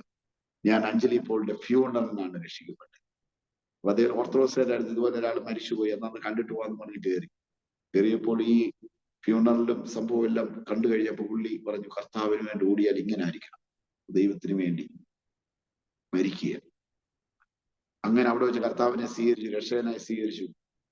ഞാൻ ഓർത്തഡോക്സുകാരുടെ വീട്ടുകാരുടെ എതിരായി തന്റെ ഒരു അമ്മാച്ചൻ പുള്ളിയെ രഹസ്യമായിട്ട് എടുത്ത് പാർപ്പിച്ച് സ്നാനപ്പെടുത്തി. അതേ പിന്നീട് പന്തളം ചർച്ചിൽ വന്ന് പറഞ്ഞു, അഞ്ജലി പോളിന്റെ ഫ്യൂണറലിനാണ് ഞാൻ രക്ഷിക്കപ്പെട്ടത്. ബോംബെ എന്നൊരു ഒരാൾ എന്നെ വിളിച്ചു, അഞ്ജലി പോളിന്റെ കല്ലറ കാണണം. ഞാൻ പറഞ്ഞു കാണിക്കാം. അങ്ങനെ ഇവിടെ വന്നു. ആ മരണം കഴിഞ്ഞ സമയത്ത് കല്ലറ നിൽക്കുമ്പോൾ എന്നോട് പറഞ്ഞു, ഓക്കെ, അഞ്ജലി പോൾ വേല തേച്ചു പോയത്, അപ്പൊ മോന്റെ കാര്യം ചോദിച്ചു. ഞാൻ പറഞ്ഞു, മോൻ അത്രയും സമയം തന്നിട്ടുള്ളൂ എന്ന് പറഞ്ഞു. അന്നേരം പറഞ്ഞല്ല, ഈ ദൈവത്തിന് വേണ്ടി ഓടിയ ഒരാളുടെ മകനാണ്. ഈ മകനെ നോക്കാൻ ഇനി ഒരു സ്ത്രീയെയും ലോകത്തിൽ ദൈവം കണ്ടിട്ട്. വേറൊരാൾ വളർത്തിയത് രണ്ടാനമ്മയായപ്പോ, അതുകൊണ്ട് അവനെയും ദൈവം കൊണ്ടുപോകും. അത് പറയാനാണ് എന്നെ ഇവിടേക്ക് അയച്ചത്. ഞാൻ പറഞ്ഞു, ഞാൻ വിശ്വസിക്കുന്നുണ്ട്. എന്നിട്ട് അദ്ദേഹം പറഞ്ഞു, എനിക്കൂടെ സ്നാനമേക്കാനാകും. അതേ ഒരു ഓർത്തഡോക്സിലായിരുന്നു. ഞാൻ പറഞ്ഞു, ഞാനെന്താ. അങ്ങനെ ഞാൻ പന്തളം ചർച്ചയിൽ കൊണ്ടുവന്നു. അദ്ദേഹത്തെ ബൈബിളെല്ലാം പഠിപ്പിച്ച് കുളനാട്ടിലെ ഞങ്ങളുടെ സ്നാനക്കുളത്തിൽ അദ്ദേഹത്തെ സ്നാനപ്പെടുത്തി. അതിന് മക്കൾ രണ്ടുപേരും അമേരിക്കയിൽ ഡോക്ടർമാർ. അപ്പൊ ദൈവത്തിന് അഞ്ജലി പോൾ മരിച്ച ശേഷം കുടുംബത്തിൽ നിന്ന് ഒരുപാട് പേര് ദൈവം പാത്തു. അഞ്ജലി പോൾ ഉള്ളതിനെക്കാട്ടിലും സഭയിൽ ആത്മാക്കളതിന് ശേഷം ഗോതമ്പ് മണി നിലത്ത് വീണ് ചാകുന്നില്ലെങ്കിൽ തനിയിരിക്കും, ചത്തുവെങ്കിലും വളരെ വിളവുണ്ട്. വളരെ വിളവ് ആത്മീയ ലോകത്തിലുണ്ടായി. ജീവിച്ചിരിക്കുന്നതിനെക്കാട്ടി ആത്മാക്കളെ മരിച്ചപ്പോൾ നേടിയത് വഴി പറയും. ഇല്ല, ശിംശോൻ ജീവിച്ചിരിക്കുന്നപ്പോൾ തന്നെ കൊന്നവരെക്കാട്ടി കൂടുതൽ മരിച്ചപ്പോൾ എന്ന് പറയുന്നത് പോലെ നമ്മുടെ ഒരു ജീവനായിക്കോട്ടെ മരണമായിക്കൊള്ളട്ടെ, ജീവിക്കുന്നത് ക്രിസ്തു, മരിക്കുന്നത് ഒരു ലാഭവുമാണ്. ഞാൻ പഠിച്ച ഏറ്റവും വലിയ മെസ്സേജാണ്. നമ്മൾ ക്രിസ്തുവിന് വേണ്ടി ഓടി ഒരാൾ ഒത്തിരി നാൾ ഇരിക്കുന്നതുകൊണ്ട് വലിയ കാര്യമില്ല. സഭയ്ക്ക് നല്ലതാണ്, നമ്മളുടെ വാക്കുകൾ കേട്ടാൽ അവർക്ക് ആത്മീയ ഉത്തേജനമുണ്ട്. പക്ഷെ മരിക്കുന്നതാണ് ലാഭം. നമ്മൾ ഒരു ബിസിനസ് ചെയ്യുമ്പോൾ അതിന് ലാഭം വേണ്ടേ? ആ ലാഭം എന്ന് പറയുന്നത് മരിക്കുന്നത് ലാഭവും. എന്താ കാര്യം? അന്നേരം ആ തേജസ്സിലേക്ക് എന്റെ ശരീരം മാറും. അല്ലെങ്കിൽ ഈ മാംസ ശരീരത്തിൽ തന്നെ ഞാൻ ഈ നടുവേദനയും മനോവിഷമവും ദുഃഖവും ദുരിതവുമായിട്ട് ഞാനിങ്ങനെ നടന്നുകൊണ്ടിരിക്കും. പക്ഷെ തേജസ്സിന്റെ ശരീരം കിട്ടിക്കഴിഞ്ഞാൽ പിന്നെ നടുവേദനയില്ല, കൈകാലുവേദനയില്ല, ഒരു രോഗവുമില്ല, കണ്ണുനീരുമില്ല, ദുഃഖവുമില്ല, വിശപ്പുമില്ല, ദാഹവുമില്ല. തേജസ്കരിക്കപ്പെട്ട ബോഡി, പുനരുദ്ധാന ശരീരം. അതുകൊണ്ട് പ്രിയരെ, ഒരു വലിയ പ്രത്യാശയുടെ നങ്കൂരമാണ് അഞ്ജലി പോൾ മുഖേന എനിക്ക് കിട്ടിയിരിക്കുന്നു. അതൊന്നും എന്റെ ഹൃദയത്തിലുണ്ട്. അനേകരെ ഈ ശുശ്രൂഷയെ ഞാൻ ബലപ്പെടുത്തുന്നു. അനേകരെ കർത്താവിലേക്ക് നടത്തുവാൻ ഞാൻ ആഗ്രഹിക്കുന്നു. അനേകർക്ക് വേണ്ടി ഞാൻ പ്രാർത്ഥിക്കുന്നു. നിങ്ങളും എനിക്ക് വേണ്ടി പ്രാർത്ഥിക്കണം. ലക്ഷോപലക്ഷം പേര് എനിക്ക് വേണ്ടി പ്രാർത്ഥിച്ചു. അതുകൊണ്ടാണ് ഞാൻ എന്നും കർത്താവിൽ ചേർന്നിരിക്കുന്നത്. അല്ലെങ്കിൽ ഞാനൊരു മനോവിഷമമുള്ള മനുഷ്യനായി മാറിപ്പോയി. എന്നാൽ അതിനെ അതിജീവിക്കാൻ പ്രത്യാശയുടെ നമ്പൂരയുടെ ഹൃദയം ദൈവം തന്നിരിക്കുകയാണ്. അതിനായി സ്തോത്രം ചെയ്യുന്നു. ഇന്ന് എന്നോടൊപ്പം സമയം ചെലവഴിച്ച ദേവദാസൻ, ആരോമ TV, അതുപോലെ ഡാനിയൽ ജോൺ പാസ്റ്ററിനോട് പ്രത്യേകമായിട്ടുള്ള നന്ദി പറയുന്നു. കർത്താവ് അനുഗ്രഹിക്കട്ടെ. ഒരു കാര്യം കൂടി ഒന്ന് പറയാമോ? ഒരുപക്ഷെങ്കിൽ അഞ്ജലി പോൾ എന്ന് പറയുന്ന ആ കർത്താവിന്റെ ദാസിയെ അറിയാത്ത ആരെങ്കിലും ഈ ചാനലിലൂടെ ഒരുപക്ഷെ കേൾക്കുന്നെങ്കിൽ ആ കർത്താവിന്റെ ദാസിയെ കുറിച്ച് ഒരു വാക്കിലൊന്ന് പരിചയപ്പെടുത്താമോ? അഞ്ജലി പോൾ ആരായിരുന്നു എന്നുള്ള കാര്യം. തീർച്ചയായും. അഞ്ജലി പോൾ എന്ന് പറയുന്നത് ഒരു നൺ സിസ്റ്ററാണ്, കന്യാസ്ത്രീയാണ്. തണ്ണിത്തോടായിരുന്നു സ്വദേശം. 4 മക്കളിൽ 4ാമത്തെ ആളാണ്. അമ്മ നേരത്തെ മരിച്ചുപോയി, അപ്പനുണ്ട്. എനിക്ക് തോന്നുന്നു +2 കഴിഞ്ഞ സമയത്ത് DM കോൺവെന്റിൽ കന്യാസ്ത്രീയായിട്ട് പോയി 4 വർഷക്കാലം അവിടെ പഠിച്ചു. 4 വർഷത്തിന് ശേഷം അവിടെ സർവീസ് ചെയ്തു. ഒരു 8 വർഷക്കാലം അവിടെ ഉണ്ടായിരുന്നു. 8 വർഷം അവിടെ ആയിരിക്കുന്ന സമയത്താണ് മൈലപ്രായില് വെച്ച് മൗണ്ട് ബദനിയിൽ, അതിന്റെ അടുത്ത് മൗണ്ട് ബദനിക്ക് അടുത്ത് തന്നെ TTC പഠിക്കാനായിട്ട് പോയ കാലം. ആ സമയത്താണ് വചനം കേൾക്കാനിട വന്ന ശുശ്രൂഷകന്മാര്, ബ്രദറൻ ശുശ്രൂഷകന്മാർ. പുള്ളിക്കാരി അതിലെ പോകുമ്പോഴൊക്കെ ബ്രദറുകാര് ട്രാക്റ്റുകളും അതുപോലെ ബൈബിളൊക്കെ പറയുമായിരുന്നു. നിങ്ങൾ ഇങ്ങനെ ബൈബിൾ പ്രകാരം പോകണം എന്നൊക്കെ ഉപദേശിക്കുമായിരുന്നു. ഇതാണ് തന്റെ ഉള്ളിലേക്ക് കിട്ടിയ ഒരു വിത്ത്. പിന്നെ ആ വിത്ത് കുറച്ചുകൂടെ പ്രബലപ്പെട്ടതെന്ന് പറഞ്ഞാൽ പുള്ളിക്കാരുടെ ചേട്ടത്തി ദൈവവിശ്വാസത്തിലേക്ക് വന്ന സഹോദരിയാണ്. ഇന്ന് സലാലയിലുണ്ട്, മസ്കറ്റിൽ. സുനി എന്ന് പറയും, സുനി അബ്രഹാം. അപ്പം ചേട്ടത്തി സുനി സിസ്റ്ററാണ് കൂടുതൽ കൈത്താങ്ങ് കൊടുത്തത് ദൈവവിശ്വാസത്തിലേക്ക് നിലനിർത്താനും പോകുന്നതിന് വേണ്ടി. അങ്ങനെ ആണ് ഇറങ്ങുന്നത്. ഇറങ്ങി കന്യാസ്ത്രീയായിട്ട് പോയിട്ട് ഇറങ്ങുമെന്ന് പറയുന്നത് ആർക്കും അത്ര ഇഷ്ടപ്പെടുന്ന കാര്യമില്ല. തന്നെയല്ല, കത്തോലിക്ക സഭയിൽ അത് വലിയൊരു വിഷയമാണ്. ഒരുപാട് ആശയമായി. ഒരാൾ ഇറങ്ങുമെന്ന് പറഞ്ഞാൽ ദൈവത്തെ അറിഞ്ഞിറങ്ങുമെന്നൊന്നും ആരും വിശ്വസിക്കുന്നു. പ്രത്യേകിച്ച് എന്തെങ്കിലുമൊക്കെ കാരണം പറഞ്ഞ് ആക്ഷേപിക്കാൻ ധാരാളം കാരണം കണ്ടുപിടിക്കപ്പെടും, അല്ലെങ്കിൽ കാരണം ഉണ്ടാവും. അപ്പോൾ പുള്ളിക്കാരിയുടെ ഉള്ളില് കർത്താവിനെ അറിയാനായിട്ടുള്ള ഒരു ആഗ്രഹം ഉണ്ടായിരുന്നു. അതിനനുസരിച്ച് ഒരു ആത്മീയ കുടുംബത്തിൽ എത്തിച്ചേർന്നു. അവരാണ് പിന്നീട് കൈത്താങ്ങൾ കൊടുത്ത് മുന്നോട്ട് പോയത്. ആദ്യം അവർ പോയ ഒരു മീറ്റിംഗിൽ പുള്ളിക്കാരി അഭിഷേകം പ്രാപിച്ചു. ആ അഭിഷേകം പ്രാപിച്ചതാണ് പുള്ളിക്കാരിയെ ഉറപ്പോടെ നിർത്തിയത്. പരിശുദ്ധാത്മാവിന്റെ നിറവിൽ അന്യഭാഷയുടെ ആളത്തിൽ ദൈവകൃപ കിട്ടി. അതിനുശേഷമാണ് പിന്നീട് സ്നാനപ്പെടുന്നത്, ദൈവഭാഗത്തേക്ക് ശുശ്രൂഷിക്കാർ. എന്നോട് വരുമ്പോൾ അഞ്ചരിപ്പോൾ ഒരു പ്രസംഗിയല്ല, ഒരു സാധു പെൺകുട്ടി. ചില സാക്ഷിയൊക്കെ പറയും. കാരണം സ്നാനപ്പെട്ടിട്ട് ഏകദേശം 1 വർഷത്തിനകത്തായിരുന്നു കല്യാണം ഉണ്ടാകുന്നത്. അപ്പം ഇന്ന് കേൾക്കുന്ന പോലെ ഒരു പ്രസംഗിയോ അല്ലെങ്കിൽ അങ്ങനെ വലിയൊരു ശുശ്രൂഷക്കാരിയൊന്നുമല്ല. ഞങ്ങൾക്ക് അന്നേരം ചർച്ച് മിനിസ്ട്രി ഇല്ല. ഞാൻ ചർച്ച് മിനിസ്ട്രി ചെയ്യുന്നുണ്ട്. അന്നേരം ചെറിയൊരു ചർച്ച, ഇടുക്കിയിൽ ഒരു ചെറിയ പ്രവർത്തനം. ഇന്നത്തെ പോലെ വലിയ ചർച്ചോ കാര്യങ്ങളോ ഒന്നും തന്നെ. അപ്പം ആ ഒരു ഒഫീഷ്യൽ നെയിം മിനി വർഗീസ്. അപ്പൊ പാവം പിടിച്ച ഒരു മിനി വർഗീസിനെയാണ് അന്ന് ദൈവഭാഗത്തേക്ക് കൊണ്ടുവന്നാൽ ഈ ജീവിത യാത്രയിൽ ദൈവം ശുശ്രൂഷകൾ നൽകി, സാക്ഷ്യങ്ങൾ നൽകി, ദൈവപ്രവൃത്തിക്ക് വേണ്ടി മുന്നോട്ട് നിൽക്കാനും വചനം പഠിക്കാൻ വളരെ ആഗ്രഹമുള്ള വ്യക്തിയാണ്. വളരെ പ്രാർത്ഥിക്കുകയും വചനം പഠിക്കാൻ ആഗ്രഹം. പിന്നെ നല്ലൊരു സിസ്റ്റത്തിൽ നിന്ന് അപ്പുറത്ത് വന്നു നല്ലൊരു ട്രെയിനിങ് കിട്ടിയിട്ടുണ്ട്. കത്തോലിക്ക സഭയിൽ വെച്ച് തന്നെ ഒരു ശുശ്രൂഷക്കാരി അങ്ങനെ ആയിരിക്കണമെന്ന് നല്ലൊരു ട്രെയിനിങ് പുള്ളിക്കാരി കിട്ടി. അത് എപ്പോഴും അവരെ അപ്രീഷിയേറ്റ് ചെയ്യുന്ന കാര്യം. കത്തോലിക്ക സഭയിൽ നിന്ന് പോകുമ്പോൾ അവരെ ആരെയും ആക്ഷേപിച്ചിട്ടൊന്നുമില്ല. ഉപദേശപരമായിട്ട് വ്യത്യാസം, അവിടുത്തെ ഡോക്ട്രിൻ സംബന്ധമായിട്ട് ആരെയും ഒരിക്കൽ പോലും അവിടെ ആക്ഷേപിച്ചു. അവരെ ആരെയും തന്നെ ആക്ഷേപിച്ചില്ല. അവരെ എല്ലാം ഓരോ കാര്യങ്ങളിലും അവരെ എല്ലാം അപ്രീഷിയേറ്റ് ചെയ്ത് എല്ലാ പ്രസംഗത്തിലും അധികം. പക്ഷെ ഉപദേശപരമായിട്ട് അനാചാരങ്ങളെ പറയുമ്പോൾ അത് ഇപ്പൊ ഇരിക്കുന്നവരൊന്നും അല്ല ഇത് ചെയ്ത്, ട്രഡീഷണലായിട്ട് വന്ന കാര്യങ്ങൾ. അത് മാത്രമേ ഉള്ളൂ വ്യത്യാസം. ഉപദേശം വളരെ കൃത്യമായിട്ട് പറയുന്നത്. വിശുദ്ധിയും വേർപാടും ഒക്കെ കാത്തുപരിപാലിക്കാൻ വളരെ വാഞ്ചയുണ്ടാണ്. അവസാന നിമിഷം വരെ അത് പാലിച്ചു. അപ്പൊ അങ്ങനെയാണ് ഒരു നൺ സിസ്റ്റർ ആയിരുന്നു, പിന്നെ ഒരു ടീച്ചറായിരുന്നു, നല്ലൊരു പാട്ട് പാടുന്ന ആളായിരുന്നു, പിന്നെ വലിയൊരു സാധു പ്രസംഗി എന്ന് പറയാം. ജിലിപ്പോളുടെ പ്രസംഗം ഒരുപാട് പേർക്ക് ഇഷ്ടമായിരുന്നു. നിരന്തരമായി പ്രസംഗം കേൾക്കുന്നവരുണ്ടായിരുന്നു. പിന്നെ കിട്ടുന്ന വേദികളിലും വിളിക്കപ്പെടുന്ന എല്ലായിടത്തും കർത്താവിനെ കുറിച്ച് ഉയർത്തി പറഞ്ഞു. മരണം വരെ അത് പാലിച്ചു. ജീവിച്ചിരുന്നപ്പോൾ യേശുവിനെ കുറിച്ച് പ്രസംഗിച്ചതിനേക്കാൾ കൂടുതൽ തൻ്റെ മരണശേഷവും തൻ്റെ ജീവിതം ഇന്നും ജനഹൃദയങ്ങളോട് സംസാരിച്ചു കൊണ്ടിരിക്കുന്നു, അവരെ സ്വാധീനിച്ചു കൊണ്ടിരിക്കുന്നു എന്നുള്ളതാണ് ആ കർത്താവിൻ്റെ ദാസിയിലൂടെ ദൈവം ചെയ്ത ഒരു ശുശ്രൂഷ. ഗോതമ്പ് മണി തനിയെ ഇരിക്കുന്നുവെങ്കിൽ അതുകൊണ്ട് യാതൊരു പ്രയോജനവുമില്ല. അത് ചാകുന്നുവെങ്കിൽ അത് വളരെ ഫലം പുറപ്പെടുവിക്കും. കർത്താവായ യേശു ക്രിസ്തു പഠിപ്പിച്ചതായ ആ വചനത്തോട് താതാത്മ്യപ്പെടുമ്പോൾ വളരെ കുറച്ചു കാലം ഏകദേശം 12 വർഷക്കാലത്തെ തൻ്റെ ആ സുവിശേഷ വയലിലുള്ളതായ ആ ഓട്ടം, ആ തികച്ചെടുത്ത് നിത്യതയിൽ താൻ ഇന്ന് തൻ്റെ ഏക മകനുമായി വിശ്രമിക്കുന്നു എന്നുള്ളതായ ആ പ്രത്യാശാ നിർഭരമായ ആ വാക്കുകൾ കർത്താവിന്റെ ദാസൻ പാസ്റ്റർ ജിജോ എബ്രഹാമിലൂടെ കേൾക്കുവാൻ തക്കവണ്ണം ഇടയായി തീർന്നു. ഒരു ദൈവവൈതലിനെ സംബന്ധിച്ചിടത്തോളം ഒരു മരണം എന്നുള്ളത് ഒന്നില്ല.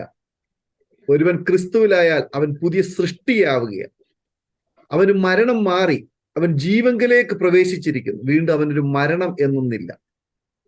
വേർപാട്, ശരീരത്തിൽ നിന്നുള്ള താൽക്കാലികമായുള്ള ഒരു വേർപാട് മാത്രമാണ് സംഭവിച്ചിരിക്കുന്നത്. അതാണ് ഒരു ദൈവവൈതലിന്റെ പ്രത്യാശ എന്ന് പറയുന്നത്.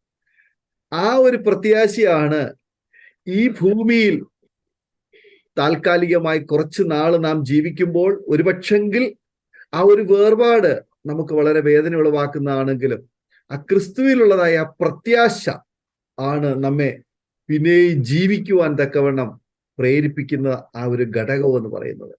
അതുകൊണ്ടാണ് കല്ലറയിലേക്ക് പോവുകയോ ആ ഓർമ്മകളെ പുതുക്കുകയോ അതിനു വേണ്ടിയുള്ളതായ കർമ്മങ്ങളോ അനുഷ്ഠാനങ്ങളോ ക്രിയകളോ ഒന്നും ചെയ്യാതെ ആ വ്യക്തി മരിച്ചിട്ടില്ല, പകരം ജീവിക്കുന്നു, ക്രിസ്തുവിൽ ജീവിക്കുന്നു, കർത്താവിനോട് ഒരുമിച്ച് ആയിരിക്കുന്നു എന്നുള്ളതായ ആ ഒരു ജീവിക്കുന്ന ഒരു വ്യക്തിയെ സംബന്ധിച്ചിടത്തോളം അത് ഓർമ്മകളല്ല, അത് യാഥാർത്ഥ്യമാണ് എന്നുള്ളത് കൊണ്ട് കർത്താവിലായിരിക്കുന്ന ഏതൊരു ഭക്തനെ സംബന്ധിച്ചിടത്തോളം അത് അവന്റെ ഉറപ്പാണ്. സ്തോത്രം. ഇന്ന് അരോമ ടിവിയിലൂടെ ഞങ്ങളെ കേൾക്കുന്ന മാന്യ ശ്രോതാവേ, സഹോദര സഹോദരി, മാതാവേ, പിതാവേ, ഒരുപക്ഷെങ്കിൽ നിങ്ങളുടെ ജീവിതത്തിലും അപ്രതീക്ഷിതമായി നിങ്ങൾ പ്രതീക്ഷിക്കാത്ത സാഹചര്യത്തിൽ സങ്കീർണമായ സാഹചര്യങ്ങളിലൂടെ കടന്നു പോയ വ്യക്തിയായിരിക്കാം, അങ്ങനെയുള്ള സാഹചര്യങ്ങളെ അഭിമുഖീകരിക്കുന്ന വ്യക്തിയായിരിക്കാം. പക്ഷെ ഞങ്ങൾക്ക് നിങ്ങളോടൊന്ന് പറയാനുണ്ട്. നിങ്ങൾ വാസ്തവത്തിൽ ദൈവവിളിക്ക് ചെവി കൊടുത്ത ഒരു വ്യക്തിയാണെങ്കിൽ, കർത്താവിന് വേണ്ടി ജീവിതം സമർപ്പിക്കുവാൻ ആഗ്രഹിക്കുന്ന ഒരു വ്യക്തിയാണെങ്കിൽ, നിങ്ങൾക്കും ഈ പ്രത്യാശ, ഈ ധൈര്യം ഉറപ്പാണ്. ഓരോ ദിവസവും നിങ്ങൾക്ക് ജീവിപ്പാൻ ആവശ്യമായിരിക്കുന്ന കൃപ പൗലോസ് അപ്പോസ്തലനോട് പറഞ്ഞു, എന്റെ കൃപ നിനക്ക് മതി. ആ ഒരു കൃപ നിങ്ങൾക്ക് ലഭിക്കുവാൻ ക്രിസ്ത്യ ജീവിതത്തിൽ തളർന്നു പോകാതെ നിങ്ങളുടെ ഓട്ടം മുന്നോട്ട് തികയ്ക്കുവാൻ തക്കവണ്ണം ആമേൻ ഇടയായിത്തീരുമെന്നുള്ള കാര്യത്തിന് യാതൊരു സംശയവുമില്ല. ഞങ്ങളെ ശ്രവിക്കുന്ന പ്രിയപ്പെട്ടവരാരെങ്കിലും ഇന്ന് ആമേൻ ഈ സന്ദേശം കേൾക്കുമ്പോൾ, ഈ സാക്ഷ്യം കേൾക്കുമ്പോൾ, നിങ്ങളുടെ ജീവിതത്തിൽ ഒരുപക്ഷെങ്കിൽ നിങ്ങൾ അനുഭവിക്കുന്ന ഏതെങ്കിലും ഒരു തിക്ത അനുഭവമാണ് നിങ്ങളെ മുന്നോട്ട് ജീവിക്കുവാൻ ആശാഹീനരായി അവസ്ഥയിൽ നിങ്ങളായിരിക്കുന്നുവെങ്കിൽ നിങ്ങൾക്ക് ഒരു ധൈര്യം പകരുവാൻ ഈ സാക്ഷ്യം ഉപകരിക്കും എന്നുള്ള കാര്യത്തിന് യാതൊരു സംശയവുമില്ല. ഞങ്ങൾ നിങ്ങൾക്ക് വേണ്ടി പ്രാർത്ഥിക്കാം. നിങ്ങൾ ദൈവത്തിൽ പ്രത്യാശ വയ്ക്കുക. കർത്താവ് നിങ്ങളെ സഹായിക്കും. യേശു മാത്രമാണ് അവസാനത്തെ വാക്ക്. ആ സമാധാനമാണ് നമ്മുടെ മേൽ തന്നിരിക്കുന്നത്. കർത്താവായ യേശു ക്രിസ്തു ആ കാൽവർ ക്രൂശിന്മേൽ മരിച്ച് അടക്കപ്പെടുമ്പോൾ കർത്താവ് നമ്മുടെ സകല വേദനകളെയും, നമ്മുടെ രോഗങ്ങളെയും, നമ്മുടെ പാപഭാരത്തെയും യേശു ക്രൂശിൽ ചുമന്നൊഴിക്കുകയായിരുന്നു. യേശു വഹിക്കുകയായിരുന്നു. യേശു ഏറ്റെടുക്കുകയായിരുന്നു. അതിന്റെ പരിണിതഫലമായി യേശു മരണം വരിച്ചു. എന്നാൽ കർത്താവ് എന്റെ സമാധാനം ഞാൻ നിങ്ങൾക്ക് തരും, അത് ലോകം തരുന്നത് പോലെയല്ല. ദൈവത്തിന്റെ സമാധാനം, നമ്മുടെ പാപഭാരം, നമ്മുടെ വേദന, നമ്മുടെ രോഗം, ദുഃഖ, കഷ്ടം എല്ലാം കർത്താവ് ഏറ്റെടുത്തതിന് ശേഷം പിതാവിൽ നിന്ന് പ്രാപിച്ച സ്വർഗത്തിലെ സമാധാനം നമുക്ക് യേശു ദാനമായി നൽകി തന്നു. അതാണ് ക്രൂശിന്റെ സന്ദേശം എന്ന് പറയുന്നത്. ആ സന്ദേശം നിങ്ങൾ സ്വീകരിക്കാൻ തയ്യാറാകുമെങ്കിൽ നിങ്ങളുടെ വേദനകളെയും ഭാരഭാവങ്ങളെയും ധൈര്യമായിട്ട് ആ യേശുവിലേക്ക് ഭരമേൽപ്പിക്കൂ. കർത്താവിലുള്ള സമാധാനം നിങ്ങൾ അനുഭവിക്കൂ. ആ ദൈവീയ സന്തോഷം നിങ്ങൾ അനുഭവിക്കൂ. കർത്താവ് നിങ്ങളെ അനുഗ്രഹിക്കുമാറാകട്ടെ. ഒരു നിമിഷം നമ്മുടെ കണ്ണുകളെ അടയ്ക്കാം.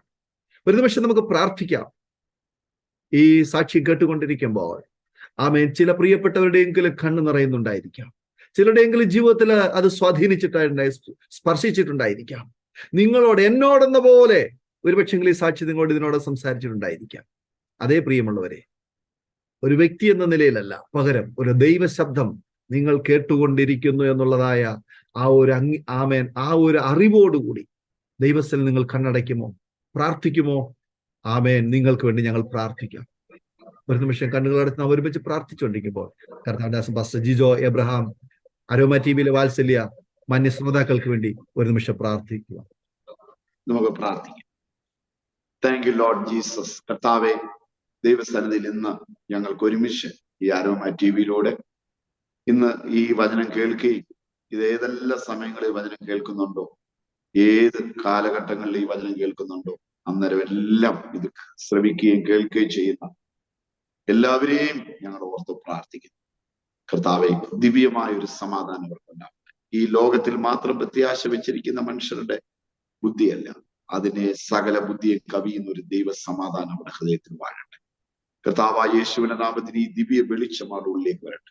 മരണം കൊണ്ടെല്ലാം അവസാനിക്കുന്നു എന്നുള്ള ചിന്താഗതിയിൽ തിന്നുക, കുടിക്കുക, ഉറങ്ങുക, ആനന്ദിക്കുക, നാളെ മരിക്കുമല്ലോ എന്നുള്ള ചിന്താഗതിയിൽ പോകുന്ന ഈ ലോകത്തിൽ മരണത്തിനപ്പുറമായിട്ട് ജീവിതമുണ്ടെന്നുള്ള ആത്മബോധം ഓരോരുത്തരുടെ ഉള്ളിലുണ്ടായി ആ ക്രിസ്തുവിന്റെ വെളിച്ചത്തിലേക്ക് വരുവാൻ ഞങ്ങൾ പ്രാർത്ഥിക്കുന്നു. മരണം കൊണ്ടൊന്നും അവസാനിക്കുന്നില്ല എന്നുള്ള വലിയ ആത്മബോധം ഓരോരുത്തർക്കും സംഭവിക്കട്ടെ. ഈ തിരുവെഴുത്തുകളെ ചിന്തിക്കുവാനും ഗ്രഹിപ്പാനും അതനുസരിച്ച് ജീവിപ്പാനും ഈ ലോകത്തെ ചപ്പും ചവറും എന്ന് പറഞ്ഞ് എണ്ണി നിത്യതയുടെ വലിയ നിക്ഷേപം പ്രാപിക്കാൻ ഓരോരുത്തരെയും കർത്താവ് ഒരുക്കണേ എന്ന് പ്രാർത്ഥിക്കുന്നു. കർത്താവായ യേശു ആദിമ നൂറ്റാണ്ടിൽ പറഞ്ഞ ഓരോ തിരുവെഴുത്തുകളെ കണ്ടെത്തി പരിശോധിച്ച് ആ ജീവൻ പ്രാപിക്കാൻ അനേകരുടെ കുരുട്ടുകണ്ണുകളെ തുറക്കുവാൻ കർത്താവ് ഇടയാക്കണം. ഇന്ന് നിന്റെ ദാസനെയും പ്രത്യേകിച്ച് ഈ അരോമ ടിവി, ഈ മീഡിയ മിനിസ്ട്രി എല്ലാം ഞങ്ങൾ അനുഗ്രഹിച്ച് പ്രാർത്ഥിക്കും. ഞങ്ങളെ ഈ വചനം കേൾക്കുകയും കേൾക്കാനിരിക്കുകയും ചെയ്യുന്ന എല്ലാവരെയും ഞങ്ങൾ അനുഗ്രഹിച്ച് പ്രാർത്ഥിക്കും. ദിവ്യമായ കൃപയിൽ ഓരോരുത്തരെയും വഴി നടത്തും. ജീവനും ശക്തിയും പ്രതീക്ഷയും പ്രത്യാശയും കൊടുത്തു അനുഗ്രഹിച്ചാൽ യേശു ക്രിസ്തുവിന്റെ തന്നെ നാമത്തിൽ തന്നെ ആമേൻ. താങ്ക് യു കർത്തൻദാസ് പാസ്റ്റർ ജിജോയ് അബ്രഹാം അവറുകൾ. ഇന്ന് ഇത്രത്തോളം സമയം അരോമ ടിവിയിലെ പ്രേക്ഷകരോടൊപ്പം വളരെ വിലപ്പെട്ട സമയങ്ങളും ദൈവം നടത്തിയ നാൾ വഴികളും ജീവിതാനുഭവങ്ങളും പങ്കുവച്ചതിന് കർത്താവിന്റെ ദാസുള്ളതായ നന്ദി അറിയിക്കുന്നു. കർത്താവ് പിന്നെ ധാരാളം അനുഗ്രഹിക്കുമാറാകട്ടെ. അരോമ ടിവിയിലെ പ്രേക്ഷകരോടുള്ളതായ അപേക്ഷ, നിങ്ങൾക്ക് ഈ സാക്ഷ്യവും ഈ അനുഭവങ്ങളും കർത്താവിന്റെ ദാസനോട് കേട്ടതായ വാക്കുകളും നിങ്ങൾക്ക് അനുഗ്രഹമായി തീർന്നുവെങ്കിൽ തീർച്ചയായിട്ടും നിങ്ങളുടെ സുഹൃത്തുക്കൾക്ക് കൂടി നിങ്ങൾ ഷെയർ ചെയ്യുക. അവരും കേൾക്കട്ടെ, അവരും അനുഗ്രഹിക്കട്ടെ, അതിലൂടെ ദൈവം മഹിമപ്പെട്ടെ. നിങ്ങൾക്കൊരു പ്രാർത്ഥനാ വിഷയമുണ്ടെങ്കിൽ ഈ ചാനൽ നിങ്ങളുടെ ജീവിതാനുഭവങ്ങൾ പങ്കുവയ്ക്കാൻ നിങ്ങൾ ആഗ്രഹിക്കുന്നുവെങ്കിൽ തീർച്ചയായിട്ടും സ്ക്രീനിൽ കാണുന്ന നമ്പറിൽ ഇന്ന് തന്നെ ഞങ്ങളുമായി ബന്ധപ്പെടുക. അതുപോലെ തന്നെ ഞങ്ങളുടെ ഒരു പ്രാർത്ഥനാ കൂട്ടായ്മയുണ്ട്. ആ പ്രാർത്ഥനാ കൂട്ടായ്മയിൽ ജോയിൻ ചെയ്യുന്നതിന് ഇന്ന് തന്നെ ഞങ്ങളെ വിളിക്കുക. കർത്താവ് നമ്മെ സഹായിക്കുമാറാകട്ടെ. വീണ്ടും കാണുവരെയും ദൈവം നമ്മെ എല്ലാവരെയും ചിറകടിയിൽ മറയ്ക്കട്ടെ. God bless you all. ഓർമ്മയുടെ മനോരഥത്തിൽ മായാത്ത ഓർമ്മയ്ക്കായി അരോമ മാട്രിമോണിയിൽ നിന്നും ജീവിത പങ്കാളിയെ കണ്ടെത്തൂ. നിങ്ങൾ ഒരു ക്രിസ്തീയ ജീവിത പങ്കാളിയെ അന്വേഷിക്കുകയാണോ? അതോ മക്കൾക്ക് അനുയോജ്യമായ ഒരു തക്ക തുണയ്ക്ക് വേണ്ടി പ്രാർത്ഥിക്കുന്ന വ്യക്തിയാണോ? എങ്കിൽ അരോമ മാട്രിമോണി നിങ്ങൾക്ക് വേണ്ടിയാണ്. ഇന്നു തന്നെ സൗജന്യമായി രജിസ്റ്റർ ചെയ്യൂ. അരോമ മാട്രിമോണിയുടെ പ്രത്യേകതകൾ: രജിസ്ട്രേഷൻ തികച്ചും സൗജന്യം. ലോകത്തെവിടെയുമുള്ള അനുയോജ്യമായ ക്രിസ്തീയ ജീവിത പങ്കാളിയെ തിരഞ്ഞെടുക്കാം. വിവാഹം നടക്കുന്നതുവരെ സർവീസ് ലഭിക്കുന്നു. ഏറ്റവും ചെറിയ പാക്കേജുകളും തിരഞ്ഞെടുക്കാം. അരോമ മാട്രിമോണി നിങ്ങൾക്കായി ഒരുക്കുന്നു വിവാഹം പരമാനന്ദം.